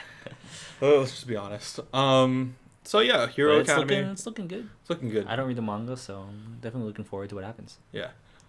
Yeah, moving on. Science Gate Zero. Now this is a spoiler alert. If you guys have not muted yourselves already or are interested in knowing about Science Gate Zero, mute yourselves right now. This is a surprisingly enough, I wouldn't call it a must-watch anime, but I do think it's a worth watching anime. Exactly. It's like you could live your entire life not watching this anime and not really miss out, but having seen it, gives you an edge. Well, not an edge. It improves. Does it improve your life? Doesn't really make your life better. I would say it's good to have in your repertoire. Yeah, exactly. Basically. So if you've seen Steins Gate the original, I would say go for Steins Gate Zero as well. This is. I mean, it's a different. Yeah, it's just a different timeline, kind of. I mean, we need to go over like a very brief history of the last episode. Yeah. Essentially, for those who've seen Steins Gate, at this point, this goes off of 23B, which is basically the alternate ending where, what's the fucking name? What's the main guy? Hoyoin Kyomo, great mad scientist. He fails to save Kurisu, who's that girl in the front. Well, maybe not, but the girl with red hair. Yeah. Basically in the series, who's responsible for like developing most of the time machine science and everything like that. Yeah, he fails to save her, and then it shows how he turned into that 36 or something year old. Yeah. Basically, later in the middle, how he gets to the revolution in the future, how he becomes that character that sends back Suzuha with the message to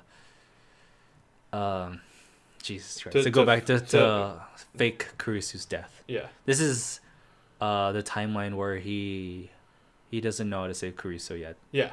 Basically. So this is it is technically a prequel to what's gonna happen in Steins Gate 1. Yeah. You could even look at it like you get to episode 22, and then this series will be like episode 23. Yeah. And then, well, this will be like episode 22.5. This entire series. Yeah. And then 23 would be this. Well, actually no, because it goes okay. It's like 23B. And time travel animes is explaining the chronological order, but like it would be like 23B, then this series, and then 23.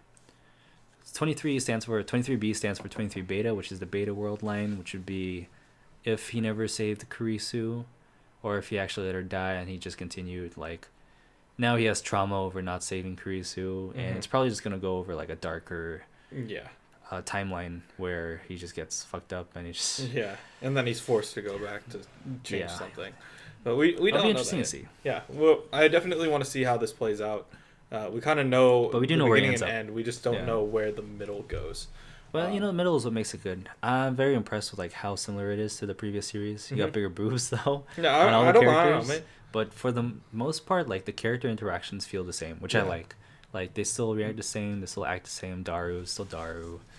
You got the only difference I would say is Kyoma. Kyoma changed quite a bit. Well, Kyoma changed because of the event. He knows what's coming down. Like I mean he's like he has PTSD. Yeah, exactly. What is a PTSD anime? Yeah, what's a PTSD for time travel? Is it still PTSD or is it like future traumatic stress disorder? Yeah, FTSD. This is a new K-pop group. Yeah, there we go. But yeah, Tuturu Mayuri. Yeah, everyone else basically the same. I think if you watch Steins Gate, you're still gonna enjoy this. I would watch Steins Gate before this though. Yeah, for sure. You need to watch Steins Gate 1 to understand Steins Gate 0. Don't make that mistake. You have to go back in time. You have to go to Steins Gate 1, the original, before you go to Steins Gate 0. That's just straight up. Like it doesn't make sense to watch this without the context because they don't even introduce the charters or anything. Exactly. That's about it. I mean, just watch that's it. So we're still waiting on a few. We're still waiting on Otaku ni Izukashi, Fully Cooley. Errors there. Izakaya, we know if it's come out. Yeah. Isone no Maso-tan, maybe today, but we're all just waiting on that. By the way, you guys can unmute if you don't already know. If you don't know now, you know. Well, they wouldn't know because because muted. I mean we're muted.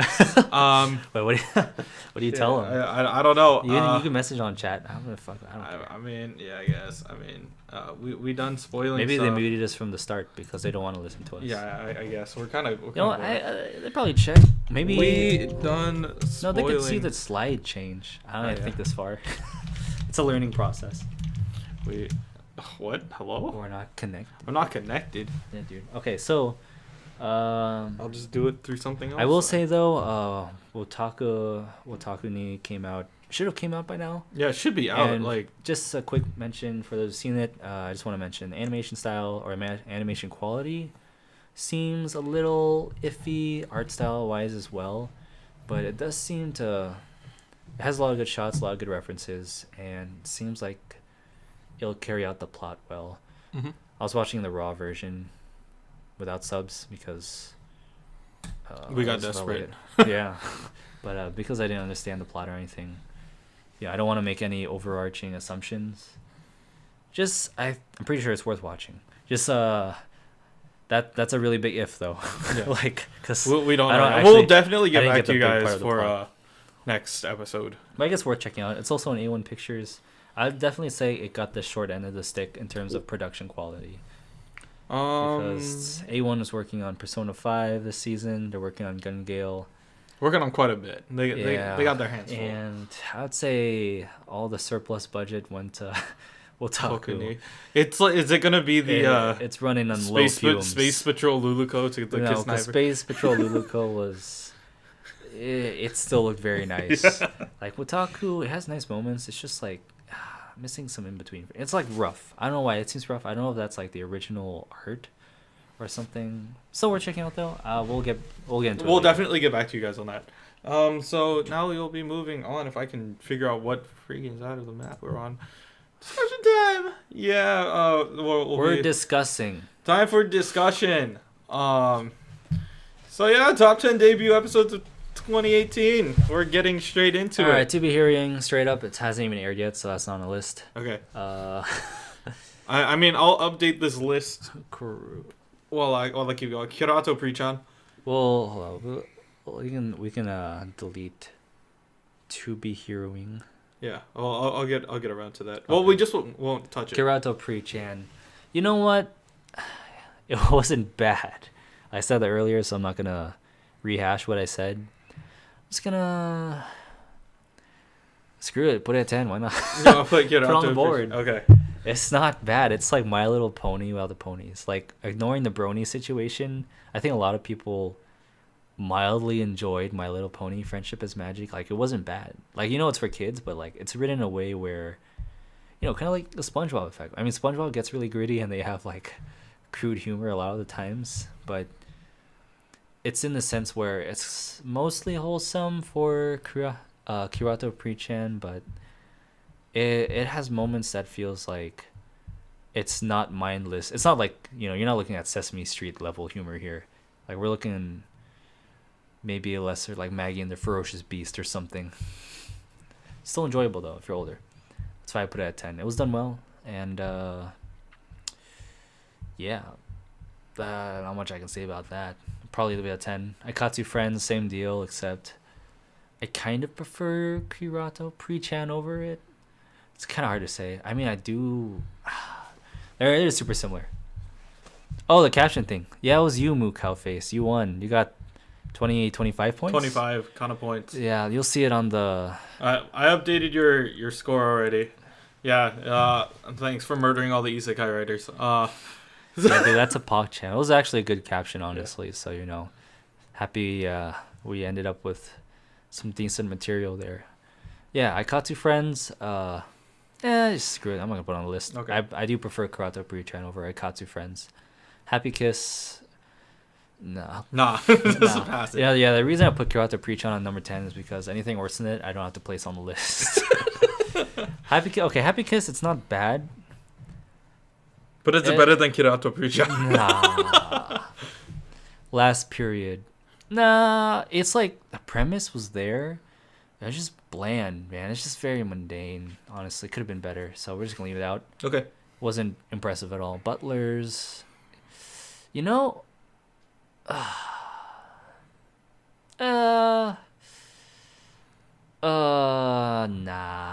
Okay. Well, I mean, I can't really judge. I wasn't let me watching think about this for a second, because like it's more serious. I don't know if it wasn't that impressive. I mean, I was more impressed by Kirato Pre-chan. Maybe it's because I went with like no expectations, but man, yeah. No. Butlers, it's not gonna be on the list this time. Sorry, guys. Cutie Honey Universe. Yikes. In anime form. Alright, for the sake of the viewers, like, just straight up. I mean, okay, it's ecchi. You're gonna watch this if you want to watch, like, straight up ecchi, like Yuri and ecchi. But it's really, like, from a moral standpoint, I'm not gonna put this on the list, okay? Major second. That was alright. It's better than Kirato Pre-chan. Let's put on 9. Okay. Gurazeni. The thing about Gurazeni, I actually thought it was interesting. I mean, it's very different and it might bore like younger audiences. That's the one about the leaf pitcher, right? Yeah, you know what?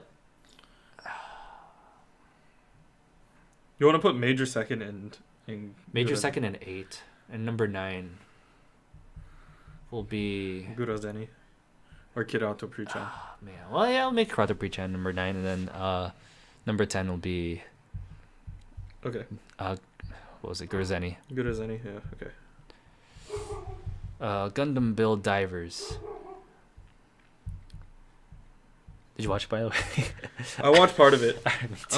I can't say I watched it hard enough to give it a fair rating, honestly. Okay. Like, I can't put it above any of these, honestly. It's build Gunpla, battle them in VR. Like, I feel like it was it's over a good Kirato Pre-chan, yeah. though.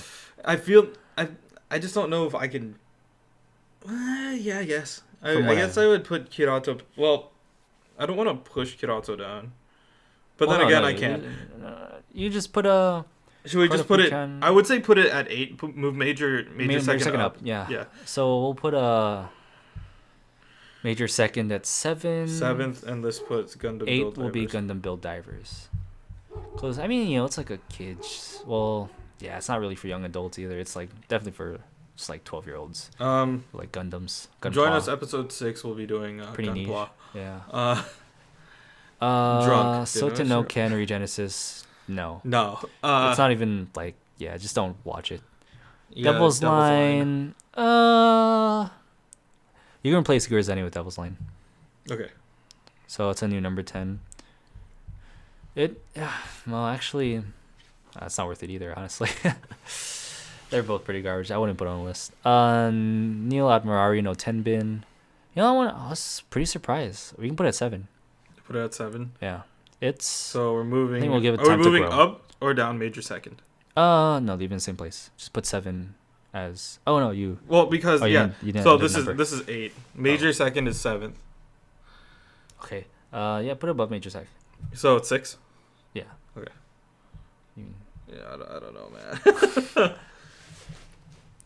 Amanchu Advance debut episode. Yeah, you can put it at 6. It does exactly what Amanchu does well. It's just cozy, slice of life, scuba diving anime. So would you move Tenbin up or down? No, I mean just put Amanchu Advance over it, like 5. Okay.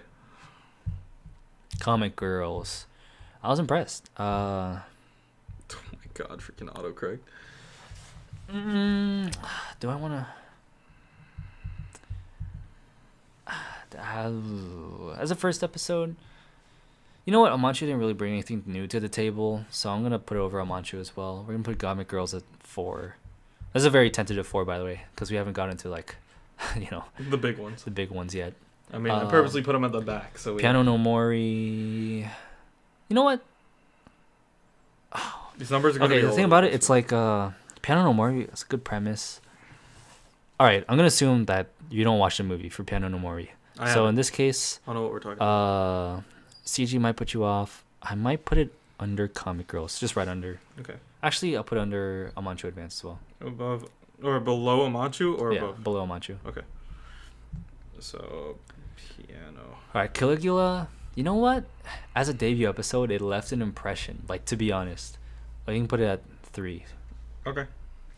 Temporarily. Tadakon wo Shinai. It was alright. They're like at the same level. I put it above Comic Girls. Alright. 3D Kanojo. What are we messing with Tadakun? What? Tadakun. Right under Caligula. Okay. I would say. But above Comic Girls. Okay. 3D Kanojo. You can put some input on this one as well. I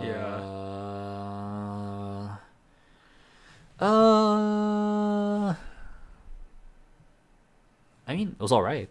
I think it was okay. Yeah, I'll put over major second. Over major second. Over Tenbin. Over Tenbin. Yeah. Okay. This is where we start getting into like. Thanks. Autocorrect. Piano no motivation. Yeah, we can probably take out Devil's Line. I mean, everything's gonna be shifted. Yeah. I'm just putting it in order, and then we'll go from the order. 3D Kanojo, right? Yeah. Jushiki Pandora. You know what? You can put it over Devil's Line. Is that fair? Yeah, that's fair. Doriku. First episode. I don't know. I definitely think it's it's right about the same as Jushinki Pandora, honestly. For me, it's like, well, it's not cheesy. It's just, that's a tough one. Nanatsu. Oh yeah, I watched Nanatsu no Taizai. I don't know if we'll cover it here. I don't know if it counts as spring. 2018. Yeah, it would technically be a winter. What would the first episode be? Like 13 or 14? It would be episode. It's a carryover, 14. so that's why Darling in the Franxx isn't on this list. We're not including Darling either. So we're just gonna leave out Nanatsu no Taizai. But I'm a big fan of Nanatsu no Taizai or Seven Deadly Sins. So we'll definitely cover it later when it finishes. Let's see. Doriku, you want to bake this one or? Doriku doesn't belong on this list, honestly. It's a good premise. It just didn't show up. You can put it over Jushinki Pandora, I think, because it was at least... It was tolerable. It was over Jushinki Pandora. Because Jushinki Pandora was, like, cheesy, I guess. Like, this one, Doriku was... There's something... It's something possible, but very low hope, basically. Shit. UK? Come on, KU, just let me... Alright, Kakuryou no Yarameshi. Kakagurui? Yeah, wasn't that bad. I'd put it over Tenbin. Maybe under 3D Kanojo. Under 3D Kanojo? Yeah, because the content... Yeah, I think the audience is, like, supposed to be, like, that very... the audience, or the flavor of it is, like, kind of dark. But Kakuryou is what we're talking about, right? Yeah, Kakuryou no Yadomeshi. Is there like an English name for that? It's I don't know. Hotel of the Spirits. That's it. Spoken to the Spirit Hotel. Rokuhodo. This one was impressive. I like this one. I actually prefer it over Caligula. Yeah, maybe I would put it at a solid 2. It was a nice first episode. Very quaint. It captured itself very nicely. DxD Hero, it's up to you. It's the same shit. It's the same thing. Well, Manchu was as well. I mean, yeah, Manchu. But does it do what it does good? It does. No? Or like, how isn't it impressive first episode? Opie Dragon, man. Or is it just like Opie Dragon? That's.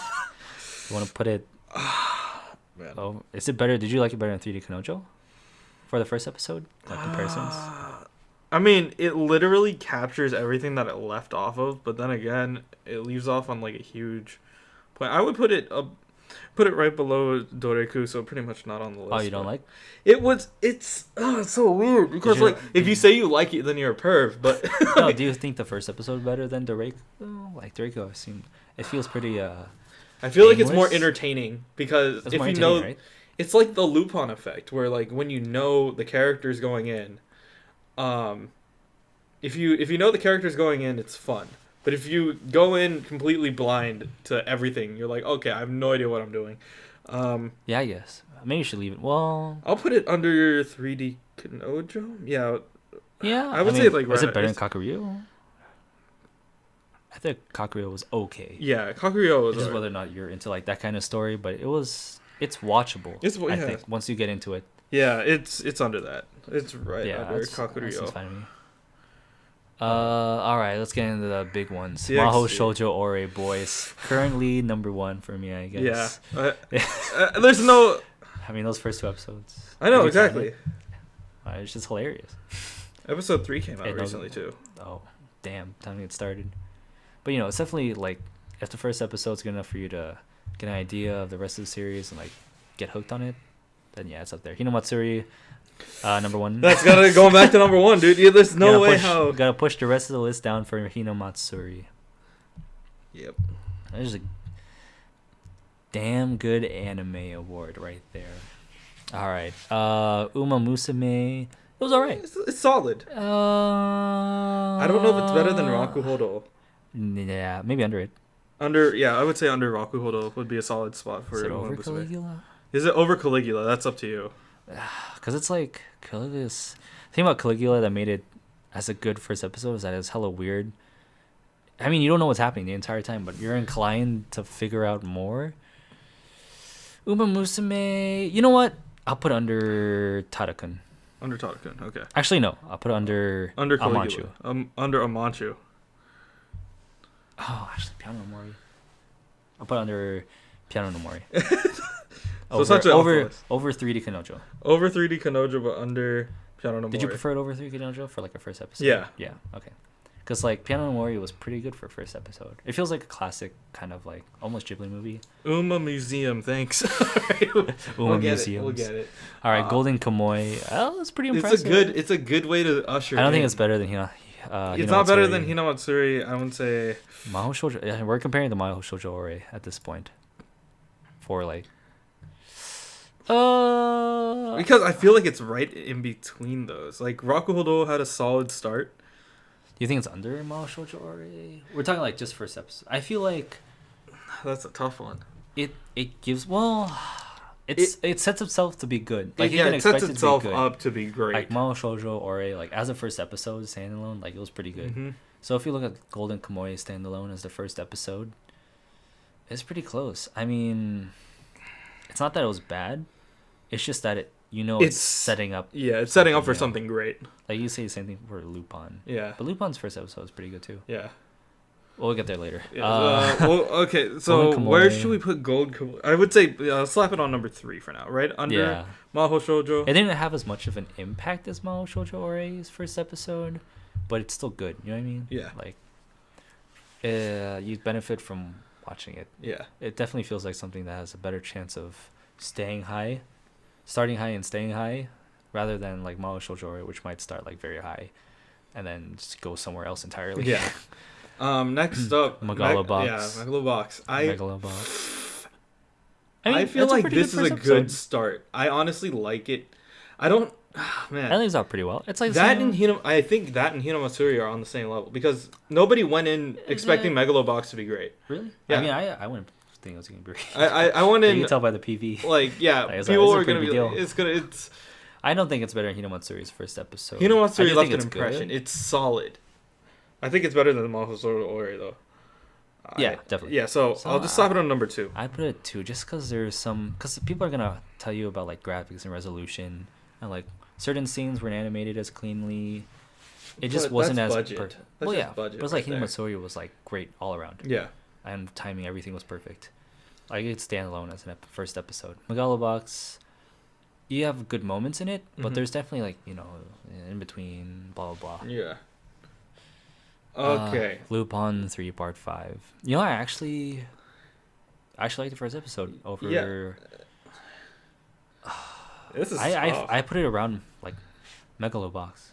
Yeah. That's the thing. It's like it's very Lupin the third, but the way they introduced and incorporates the whole landscape stuff. And the like it shows that Lupin is evolving with the times, which is great. I mean, I was impressed. It's like usual Lupin, Yeah. Is it better than Golden Kamuy? Yeah.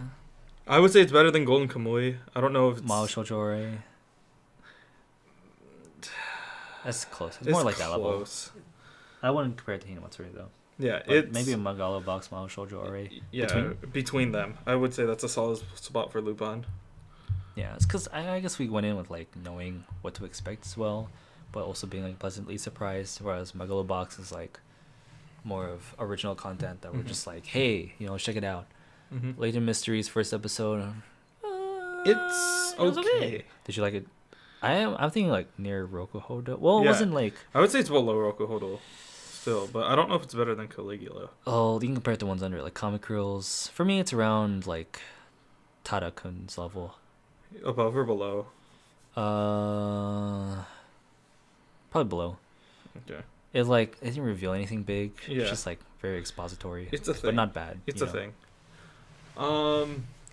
Next, Shokugeki Food Wars first episode. It didn't give anything new. Really? Yeah. I mean, it sets up for something, but it's not like it's just like it feels like it left off from something and it's continuing. It's not exactly. Like a first episode. It's not like a So it doesn't really have to be that high by itself. I'd actually probably around the same level, under Leighton. Yeah, under Leighton for sure. That's it's fine. I mean, it's the same. You can probably put it next to Manchu Advance, I would say, under Comic Girls. Under Comic Girls, because they have like the same problems, I think, where they're just continuing from something, and it doesn't really do anything new. Yeah. Just because they're so recent. SAO, GGO, alternative, Gun Gale, alternative. I was impressed. I mean, you liked it. I liked it. I thought it was pretty solid. It's actually, now I think about it, I actually prefer it over Golden Kamuy. When I think about now I'm comparing action based anime. Action wise, yes, I would say Sword Art is better than Golden Kamuy. It's like they set up, I don't know, there's tactics and everything they set up for it. I overall was more impressed by comparing the similar genres. For sure. So we'll put. It packed more punch as a single episode.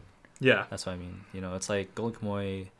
It's gonna get somewhere good, but it's just okay, it's starting.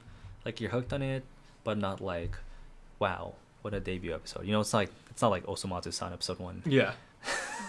Nothing is like Yeah, Osomatsu-san episode like 1. Well, One Punch, nah. One Punch Man didn't even set itself up that way. Well, no, it started off pretty well. It started off well, but not like crazy. We're gonna go all out episode 1. I think of Mahou Shoujo Ori is more like that. Yeah. That flavor. Persona 5, that's up to you. Persona 5, as a player of the game, I would say it's solid. It's not great. Does it leave off from anything? Or it doesn't leave off of anything. It just starts straight from the beginning. Anything surprising from the first episode or like impact? Like how? Like as a player, if you've played the game and you watch like the first episode, you're like, there's the hidden Easter eggs that are like, they punch you right in the gut, and you're like, what's the impact? But be like a therapist. How did it make you feel? How did it make me feel? It made me feel like I'm just playing through the cutscenes again, though. So that's the thing. Ooh. But well, compared to like Layton, then it's another game. Yeah, it's another. Yeah, comparing it to Layton. Better or worse? I would say it's better than Layton, just because it had more substance. It had more substance. It gave you something to latch off of, and it ends on a good cliff. So, Persona 5. All right, Boku no Hero Academia 3. You know what? Episode 1 gave recap, but it also gave us that. I mean, it's a good episode. It's a good episode. It's a solid episode. It feels like a filler. Yeah. You know, I feel like it'd be unfair to put it like super high up. Yeah. But at the same time, it wasn't bad. It's like the usual shenanigans. I would say it's better than Shokugeki 3 opening. Yeah. Yeah, it is. Is it above Comic Girls? That's for you. I don't know. I don't think it's Here's my thought process. It's I have a better inclination to give original content or stuff that actually has their first episode airing like a higher score, just so we can showcase it. Because for like Boku no Hero Academia 3 or Shokugeki no Soma 3, you know, things that continue, they're really not putting effort into like selling people, you know, impressing. You know, it's really just impressing the people, not impressing, but like just showing what people want to see for a continuation. You know, they know they don't have to do anything at this point. Steins Gate Zero. It's up there, but it's not. I wouldn't say, well, it really feels like a whole new series. That's the thing. Like, really? Steins Gate Zero. It doesn't feel like super different. I do know that they're taking a different direction. Like, you can tell it's gonna go in like a darker direction now. But it definitely, like, all the characters feel the same. It transitions well, as well as introducing like this new direction that's super interesting, that hooks you. But it's not like blow your mind, you know. Yeah. But if you compare it, I think a good comparison at this case would be like Sword Art Online, because they both come from like, you know, arcs. They come off of a previous series. I mean, you have new characters in SAO, but you have like the idea. Yeah, of, the like, same previous area, same battlefield, kind of. So I don't think, honestly, I don't think it's better than Roku Horo though. All right, well, I'll put it on there. I wasn't super. Yeah, I wasn't blown away by Steins Gate Zero, but it was nice, and it was great seeing it again. Like, you get nostalgia, but it's like by itself, it's not like super impressing. It's just like, you know, you're gonna watch it anyway. Yeah, Steins Gate, I mean, that kind of thing. All right, kind of like this. It's more comparable, I guess, more comparable. I'm gonna take to the main cam, Shokugeki, and then I am going to update this list. All right, who do we have here? So number 1, we got. Let's not release number 1. Let's go from 10. Oh yeah, you're right. 1, 2, 3, 4, 5. You can read them off to me, and I will slap them. So number 10, Tadakun. What? Hello? Is this on? No, it's not. No wonder. All right, number 9, we got Caligula. Hashtag WTF the anime. Number 8, we got Steins Gate Zero. Number 7, we got Roku Hodo. Number 6, we got Golden Kamuy. Yeah, Gold. Number 5, SAO Gungale Online Alternative. SAOGG. Sure. And Bingo was his name-o. Mahou Shoujo Ore, next one, number 4.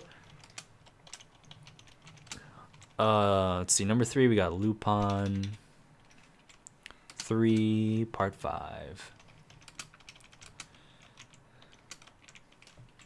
All right, number 2, Megalobox. Number 1, Hinamatsuri. And yeah, we'll show you that final thing if I don't hit the sound box. Yeah, so that is the let me put that in full screen for you. That is the final standings on where we are for the top 10 debut episodes of spring 2018. Number 1, you got Hinamatsuri. Love the show. I honestly did. Like it. I had to convince the girlfriend to watch this with me, but once you get into it, it's just hilarious. You got into it, yeah. Dude. I'll make everyone watch it, dude. It's hilarious. It's a great series. I am hyped for it. I haven't been hyped for a comedy in a long time, to be honest. And the Megalobox going to that opposite side. We're having cyborg boxing, kind of. Well, if you take a gun to your hand, it's gritty. Yeah, we're getting into that Domix argument. It's gritty, it's nice, but it impresses, you know. Yeah. It definitely feels old school, but like new school. Mm-hmm. That kind of vibe. Loop on the third, part 5, same kind of thing. Yeah, same thing. On that. Old school, new school. Old school meets new school. Like old school adapting to new school, new stuff. Maho Shoujo Ore. Breaking them stereotypes, I would say. Yeah, dude, it's just WTF. Yeah. So I would go. No. Yeah, Sword Online, Gungale Online. Well, technically, it'd just be Gungale Online alternative at this point. Yeah, I mean, we went over it. It was just very impressive in terms of like tactics, action. Very surprising. You know, there's a lot of pressure going to this. You have to consider that, you know, going to a series with a big name as like Sword Art Online. Whenever you release something new for it, people are gonna have high expectations. And here, you know, I feel like they met it. Yeah, they delivered for sure. They give us something new. With team play and it just felt online. Very clean. I always loved the animation style. Yeah, I'm an A1 fan. Hate me or emo, but I mean, hey, I finished Arrow manga recently too, so we're both in that. Yeah, that's for another day. Let's take a ride in our police car real quick. Yeah. All right, so Golden Kamuy is up next. Yeah, that's just very interesting. It wasn't like super. Should we? You know, yeah, it left a good impression. It leaves a good impression, I think, as a first episode. Definitely sets itself up for the rest of the series. You know what they want to do with it. There's a narrative, and you know the characters are very interesting. I mean, when I'm remembering the first scene now, it is up there. Yeah, it belongs there because like the first scene with him being Immortal Sugimoto, like Jesus. Yeah, like, I was like, I physically out loud, I said, Jesus Christ, what the hell? Yeah, they get shot in the neck. Just kills people. It was crazy. Shot in the neck and keeps running. Like, yeah. Well, then you have the other side of that, Rokuhodo. Yeah. Hey, just chill dudes in a cafe. I mean, it's just like hole in the wall. Oh, well, not that kind of hole. Yeah, well. All right, number 8, Steins Gate Zero. You know, we just went over it. Yeah, Steins Gate Zero. I like the direction they're going to take. I don't know. I don't have any of the source material. No, I don't have any knowledge about the source material, so we can't say like spoilers or which way it's gonna go yet. Yeah, I mean, feels like Steins Gate. The thing about Steins Gate is that it is a visual novel, and you get to choose the way you want to go. So yeah, it's always gonna vary depending on. It is looking good though. It is looking good. It's looking more gritty, looking more dark, more traumatic. But overall, because of that change that they're making and like all the nostalgia. You know, you gotta keep it on the list. Yep. Right under that, you got Caligula. Literally, what the hell is going on? I can't even say it's good yet, honestly. That's the thing. It's like the episode itself, when we're just talking about looking at the first impression based off the first episode, you watch Caligula, you're like, what the hell is going on? Or it's not even like you have to watch the next series, but you're just watching it out of like plain curiosity. Like, well, shit, I might as well figure out what's going on because they cut off at a part where you're just left going like, what the hell? Yeah. Why are you doing this to me? After that, Tadakun, it was just a very chill anime. It's probably gonna be up there for romance. Unfortunately, we couldn't include Wataku, which probably would have been higher. Yeah, it depends on that. Same with Hasone Tomasa. Well, then again, we're kind of biased because we saw that first Seikano picture and we're like, well, yeah, you know, it's probably gonna be hella good. It's gonna be. I mean, well, from what I saw, I feel like the plot's gonna be pretty okay. Like I said, my main concern going in was like the quality of the animation, but yeah, Tadakun starts out pretty well. It's not gonna be like blow your mind out, but it's gonna be a good, calm slice of life. No, not slice of life. More like just a romance. Very light, you know. Definitely helps recover. You know, that and Rokuhodo kind of have the same vibes. Just chill. Worth checking out for as the probably secondary romance anime compared to Wotaku at this point. Yep. That's basically for top 10. And then next card game. Yeah, we play cards. Okay, so as we said, you thought it was Yu-Gi-Oh. Yeah, we thought we were gonna play. You thought it was Card Captor Sakura. Nah, boys. Nah, no. You thought it was. You thought it was Beyblade? Nah. No, you thought Witch it was Across? Pokemon cards? Witch Across? Witch Across, What's boys? that other one with all the characters from other animes? Oh, White Shorts. White Short? What? White Shorts? White Shorts. White Shorts? White Shorts. The card game? It's not a... It ain't baseball card trading? Nah, dude. This is the one and only... So we're talking about orientation. You know, your main protagonist. We're talking starting off a fresh start. Yeah, you know, exactly. And what better to describe that than the stereotypical image of having a certain something in your mouth. And speaking of something, we got it couldn't be any butter. It's Toast. Mr. Toast. The Hey, game. Remember Mr. Toast? Mr. Toast, the game. You know, just some background. We were into this as middle schoolers. When it first came out, it's just like random comics, like what the hell's happening. It's about a piece of bread who doesn't want to work. Yeah, basically. Just like us. Hey, it's me, Mr. Breadman. There it is. We'll just slap it right where the campfire used to be. Subarashi desu. There we go. So it's pretty basic overall. I will go over the rules with you. So yeah, first player to 15 fun points wins. Fun points. Fun points. The whole point of this game fun points. Is to get. It reminds me of Kana points, which you can get for watching 5 minutes of the show. Each 5 minutes gives you 1 point for a Kana point. Then you can use those Kana points later to reap great rewards that we have to offer at Twitch TV/KU Weekly Show. Thanks for watching. It's in the bottom. It's in the disc. It's also in your URL if you've ever used the internet before in your life. I don't know. And you're watching this. I mean, how was it? All right, back to the game. Back to the game. Sell out. So first player. Okay, yeah, it's probably better if we points. actually go to the full screen. First player to 15 points wins.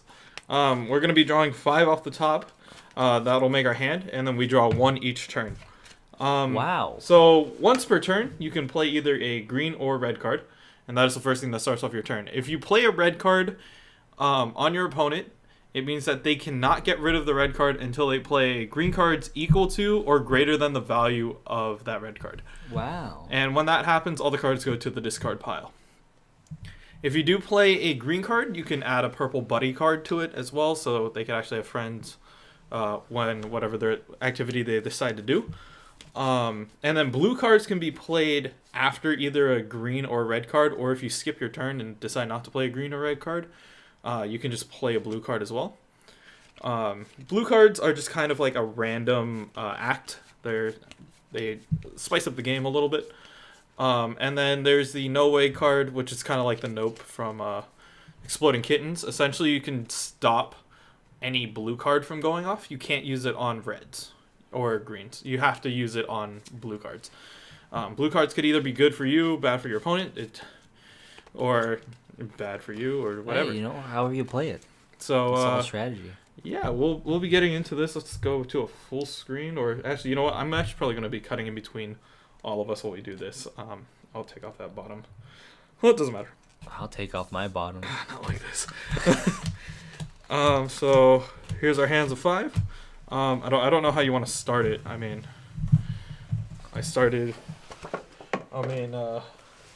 I'm tired. You can go first if you ever need. Oh no, you go first. You want me to go first? You want me to go? I'll look at my cards. Hold on, let me look at my cards so I can figure out if I want to go first or not. I actually have no idea what I'm doing. Okay, yeah. So I'll just start then. I'll draw 1. Do you always draw 1 at start? Yeah, you always draw 1 at the start. And then the thing is, if you get green points and it's not stopped by a red, or just playing, like I'm gonna take a walk. So I just get 1 point instantly. That can't be negated or anything. It's just 1 point immediately. And then oh, I see. Let's see. I am going to play.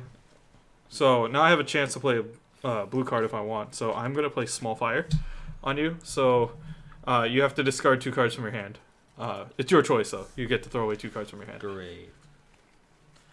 I'll discard. And then it's your turn.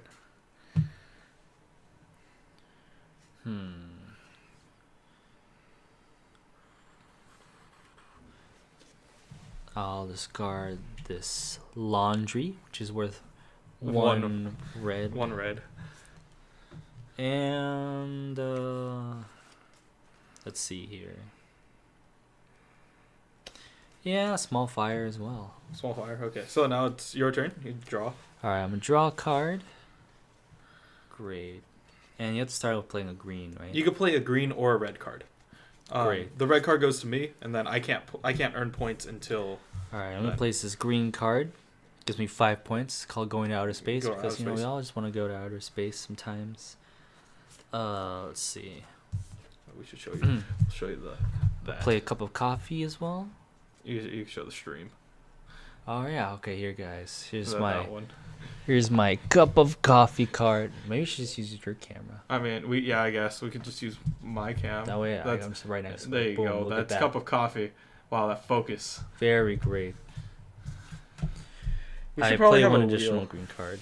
So or red card. Yeah. So you can So that means I'll give you this red card, right? So I gotta sweep the chimney. Yeah, you sweep my chimney, boy. I don't want to sweep chimneys, but all right. You can sweep my chimney. Not like this. Okay, so it's my turn. Flagged. I have to draw. So I have to get rid of the 3. I have to get something higher than 3. Do you have to? I have to. So I can't win fun points until I get that done. Okay. Okay, so I'm gonna get rid of it. I'm gonna play Go to Outer Space. All right. So that's just gone. And then I'm gonna play Find a Penny. So I draw 2. Wow. So now it's your turn. Let's find a penny. Find a penny. I don't know which camera we're looking at anymore, dude. Hey man, just do whatever. Okay. This is why we're thinking about installing an overhead cam pretty soon because we will be playing a lot more card games. So it might. We got to figure out where we're gonna put it though. That's the main question. All right, here we go. Let's see. Discard any number of cards and we draw the same number. Okay. So. And discard 2 cards. Draw 2.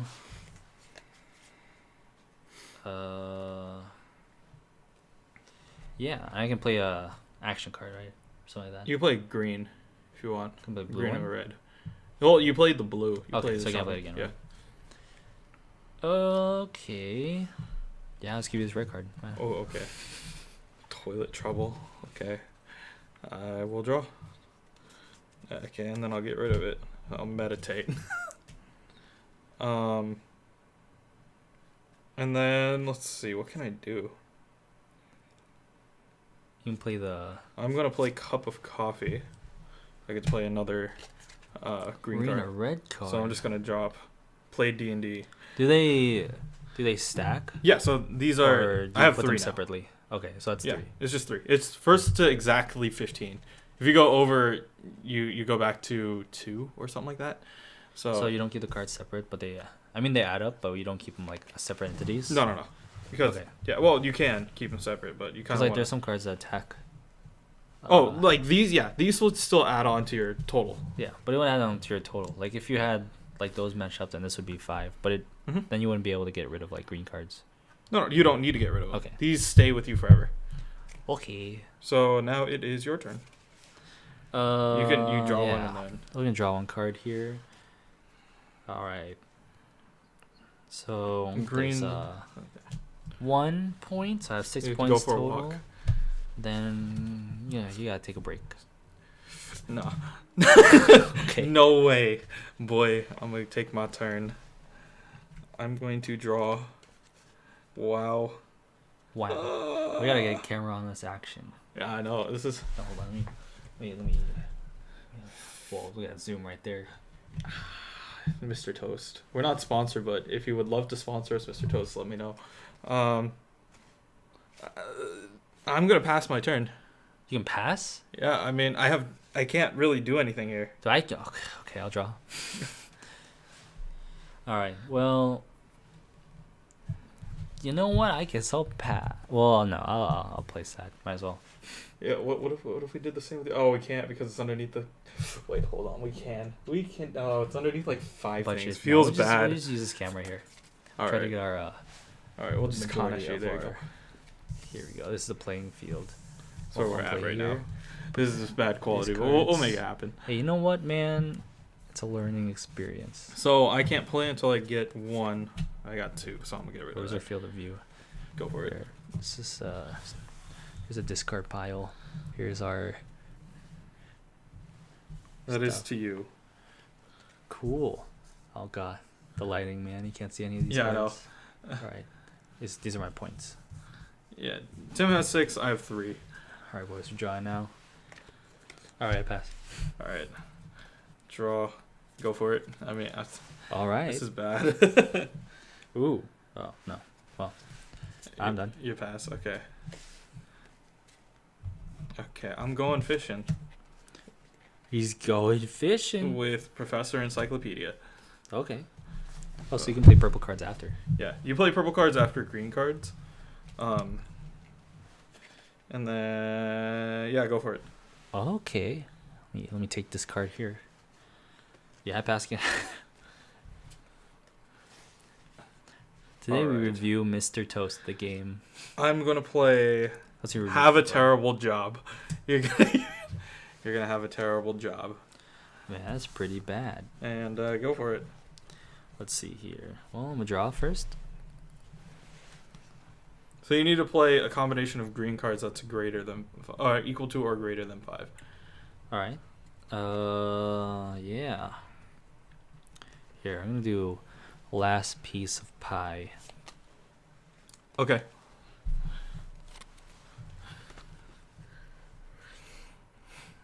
I forgot what you took. Ooh. I dig it. All right. Yeah. I have my turn. Okay. Draw. Okay, I'm gonna play. Yeah. Okay. I'm gonna be a super dick. I'll play binge watch TV. Should be binge watch anime, but yeah. And then I will play identical suitcases. So we have to swap hands. Nope. Okay. I put a no way card, man. Look at this ugly no way card right there. Get out of there. All right, we boys. need a. Ooh. We need a card cam. Oh, we're playing the Toast game, CJ. Yeah, we're playing Mr. Toast, the card game. So I can't put any green cards, so I'll get rid of this red card. You have to get rid of this red card first. All right. But you can play green cards until you get there. What? Like if you have a sum of green cards that equal 5, you can just drop them all there. Okay. Now I'm playing meditate. Go for it. Let me draw. 3. Cool. 1, 2, 3. So yeah. 9, 11. Place that 5 there. Yep. Equal to. Plus 1 this. Okay. And yeah, I'll leave it there for now. Okay, let's see what I'm at. 11. 5.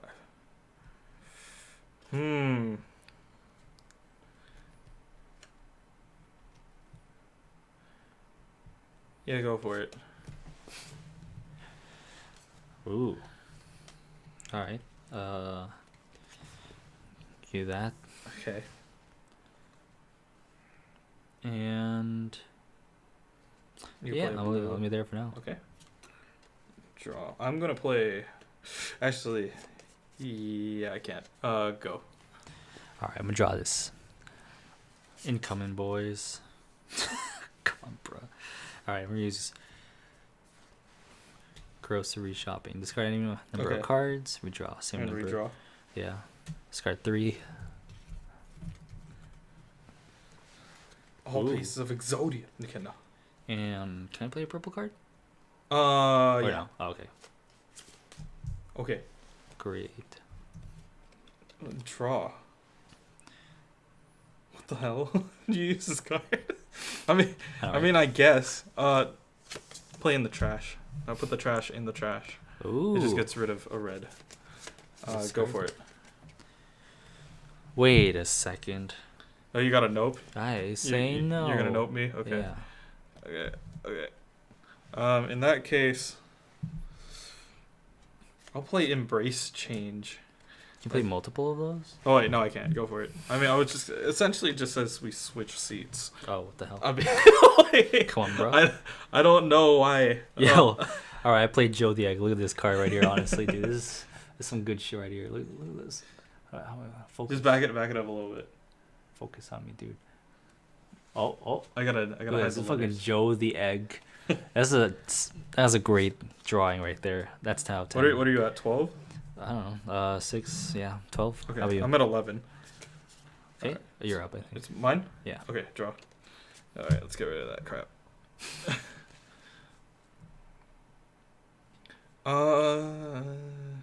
Yeah, go for it. Okay.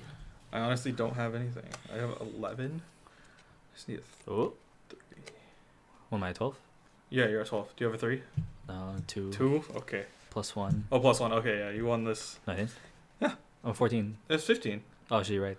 Okay, wait, hold up. 6, 12, 3. Oh, yeah, you're right. Okay, I'll do math, dude. Look at this total right here. We got I don't know if you can read that. This is it's a 1. There's a 5. Go to space. You want to keep going? You want to? You have plus 1. Look at this fucking lemon. All right, how many? All right, pull that up. But yeah, there's a whole bunch of other Mr. Toast adventure stuff. Focus on me. Focus on me. Look at this bacon. I love these characters, man. I miss these comics. You want to go another game or? Do you want to keep playing? It's up to you guys. Hey, you know what? I mean, I want to quit while I'm ahead. I won the first round. I don't mind. So what's our time? What's our time look like? We have been just typing up time. Wow. I'll just do it. We're 2 hours in. Oh, whoops. What the fuck? Arrested. Exclamation point. Up time. What? Oh yeah, remember. Oh yeah. That's right. No, we've been up for 2 hours 20 minutes. I want to say. We can start wrapping. I things can up. actually just close this and figure that out. But let's give a review of the game. So, Mr. Toast, very easy game to pick up. Yeah, it's pretty simple. Nothing mind blowing. It says ages. It's no Hina Matsuri. Yeah. But it's how much was it? That's big context this? right there. Yeah. 10. $10? Yeah. Yeah, it's pretty worth it for a $10 game. It's like if you have like nostalgia or if you're familiar with the series, it's like a good nostalgia or not. kind of thing. If you just want Toast. Yeah, I mean characters are very nice, art's very nice, cards are simple, kind of like the minimalist style. Mm-hmm. Like I said, it's very simple to get into.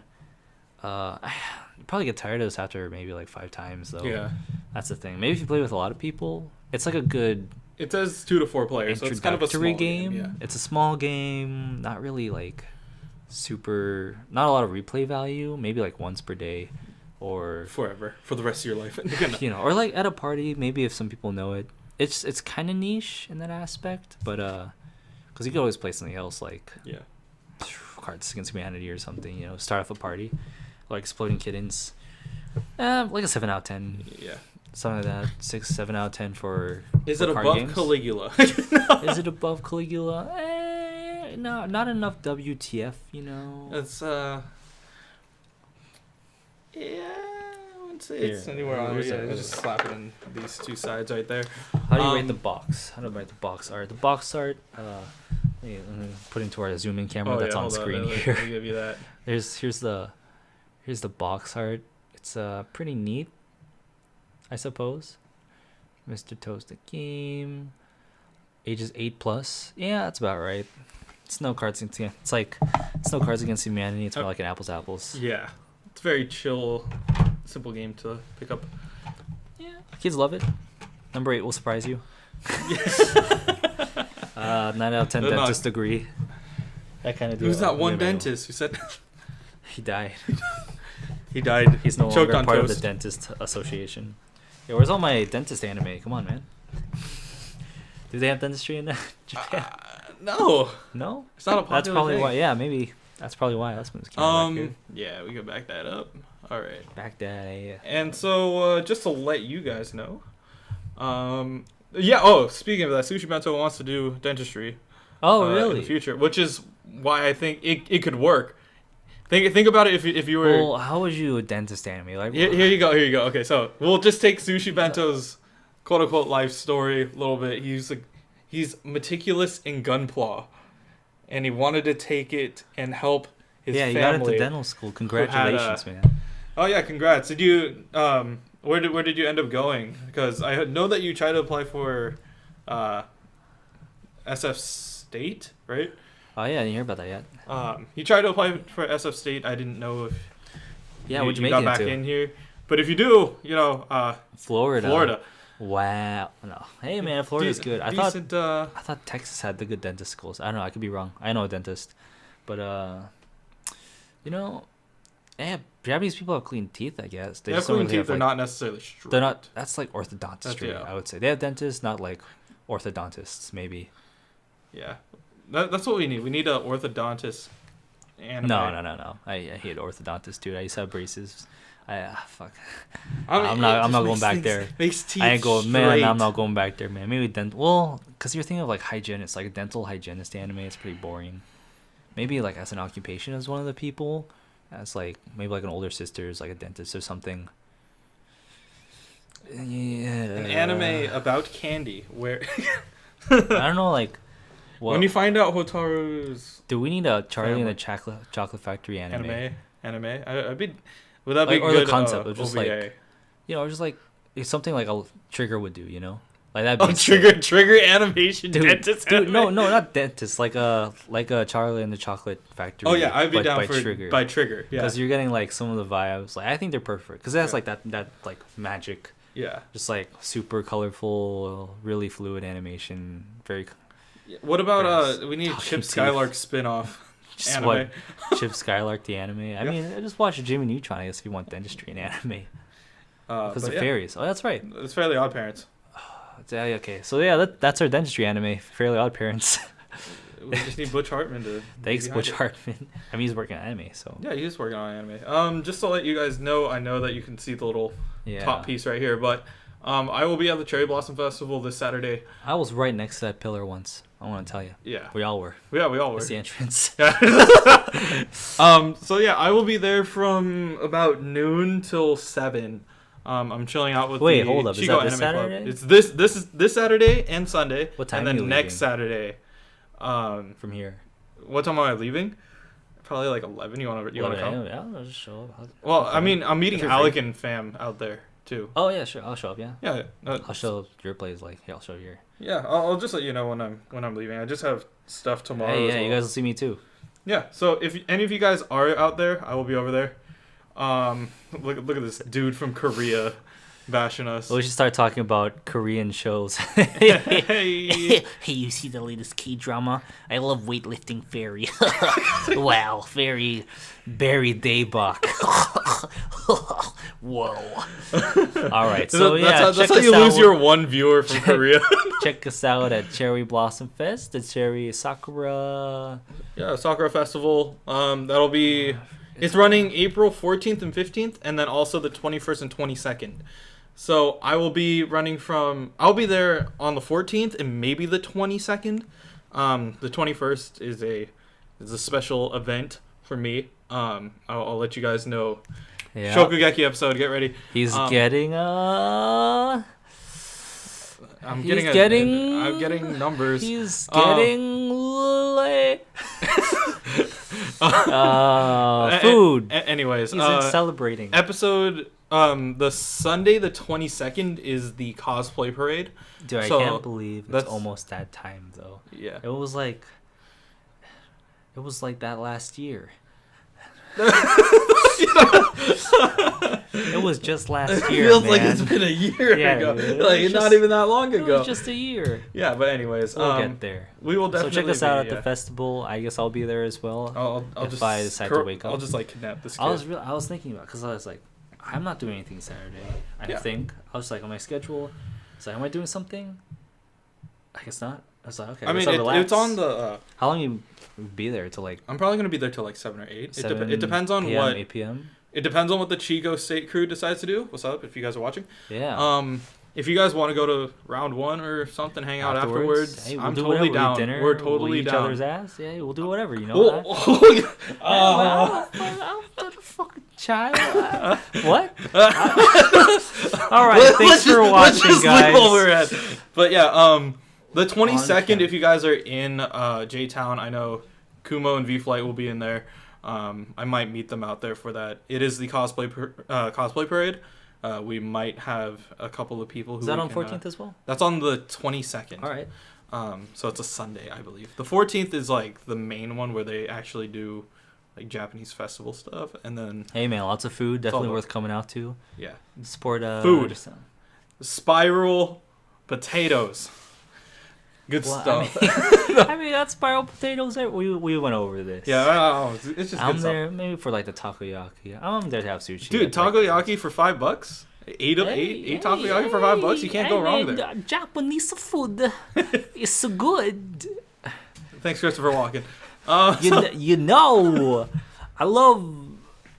Okay, so all right. Yeah, thank you everybody for listening. Let's go over some caption this. So yeah, we'll go into this. That's all of our social media stuff. It's good. Let me show you some captions. Mamma mia! Caption this. You know, last week we had a caption this challenge. We have it every week.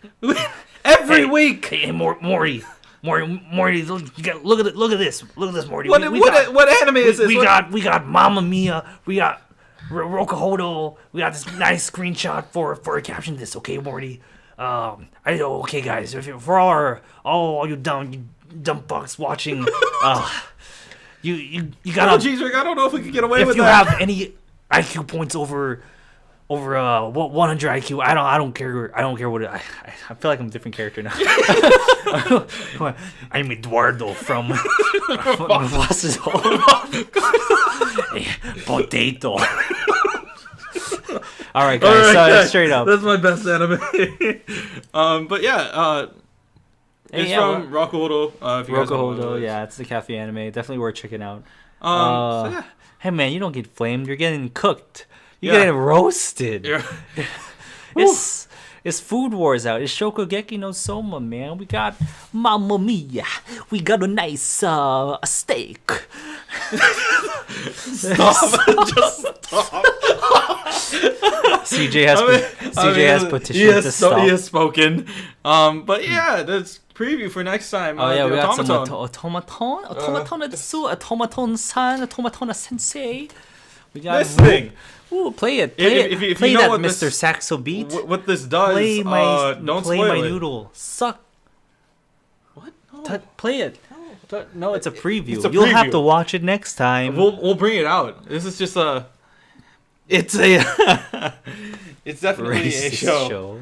Yeah, we're Automaton is definitely. I love the Koreans. You know, with their anime and Great Wall. Thanks for watching today. Okay. KU Weekly. Yeah, okay, bye.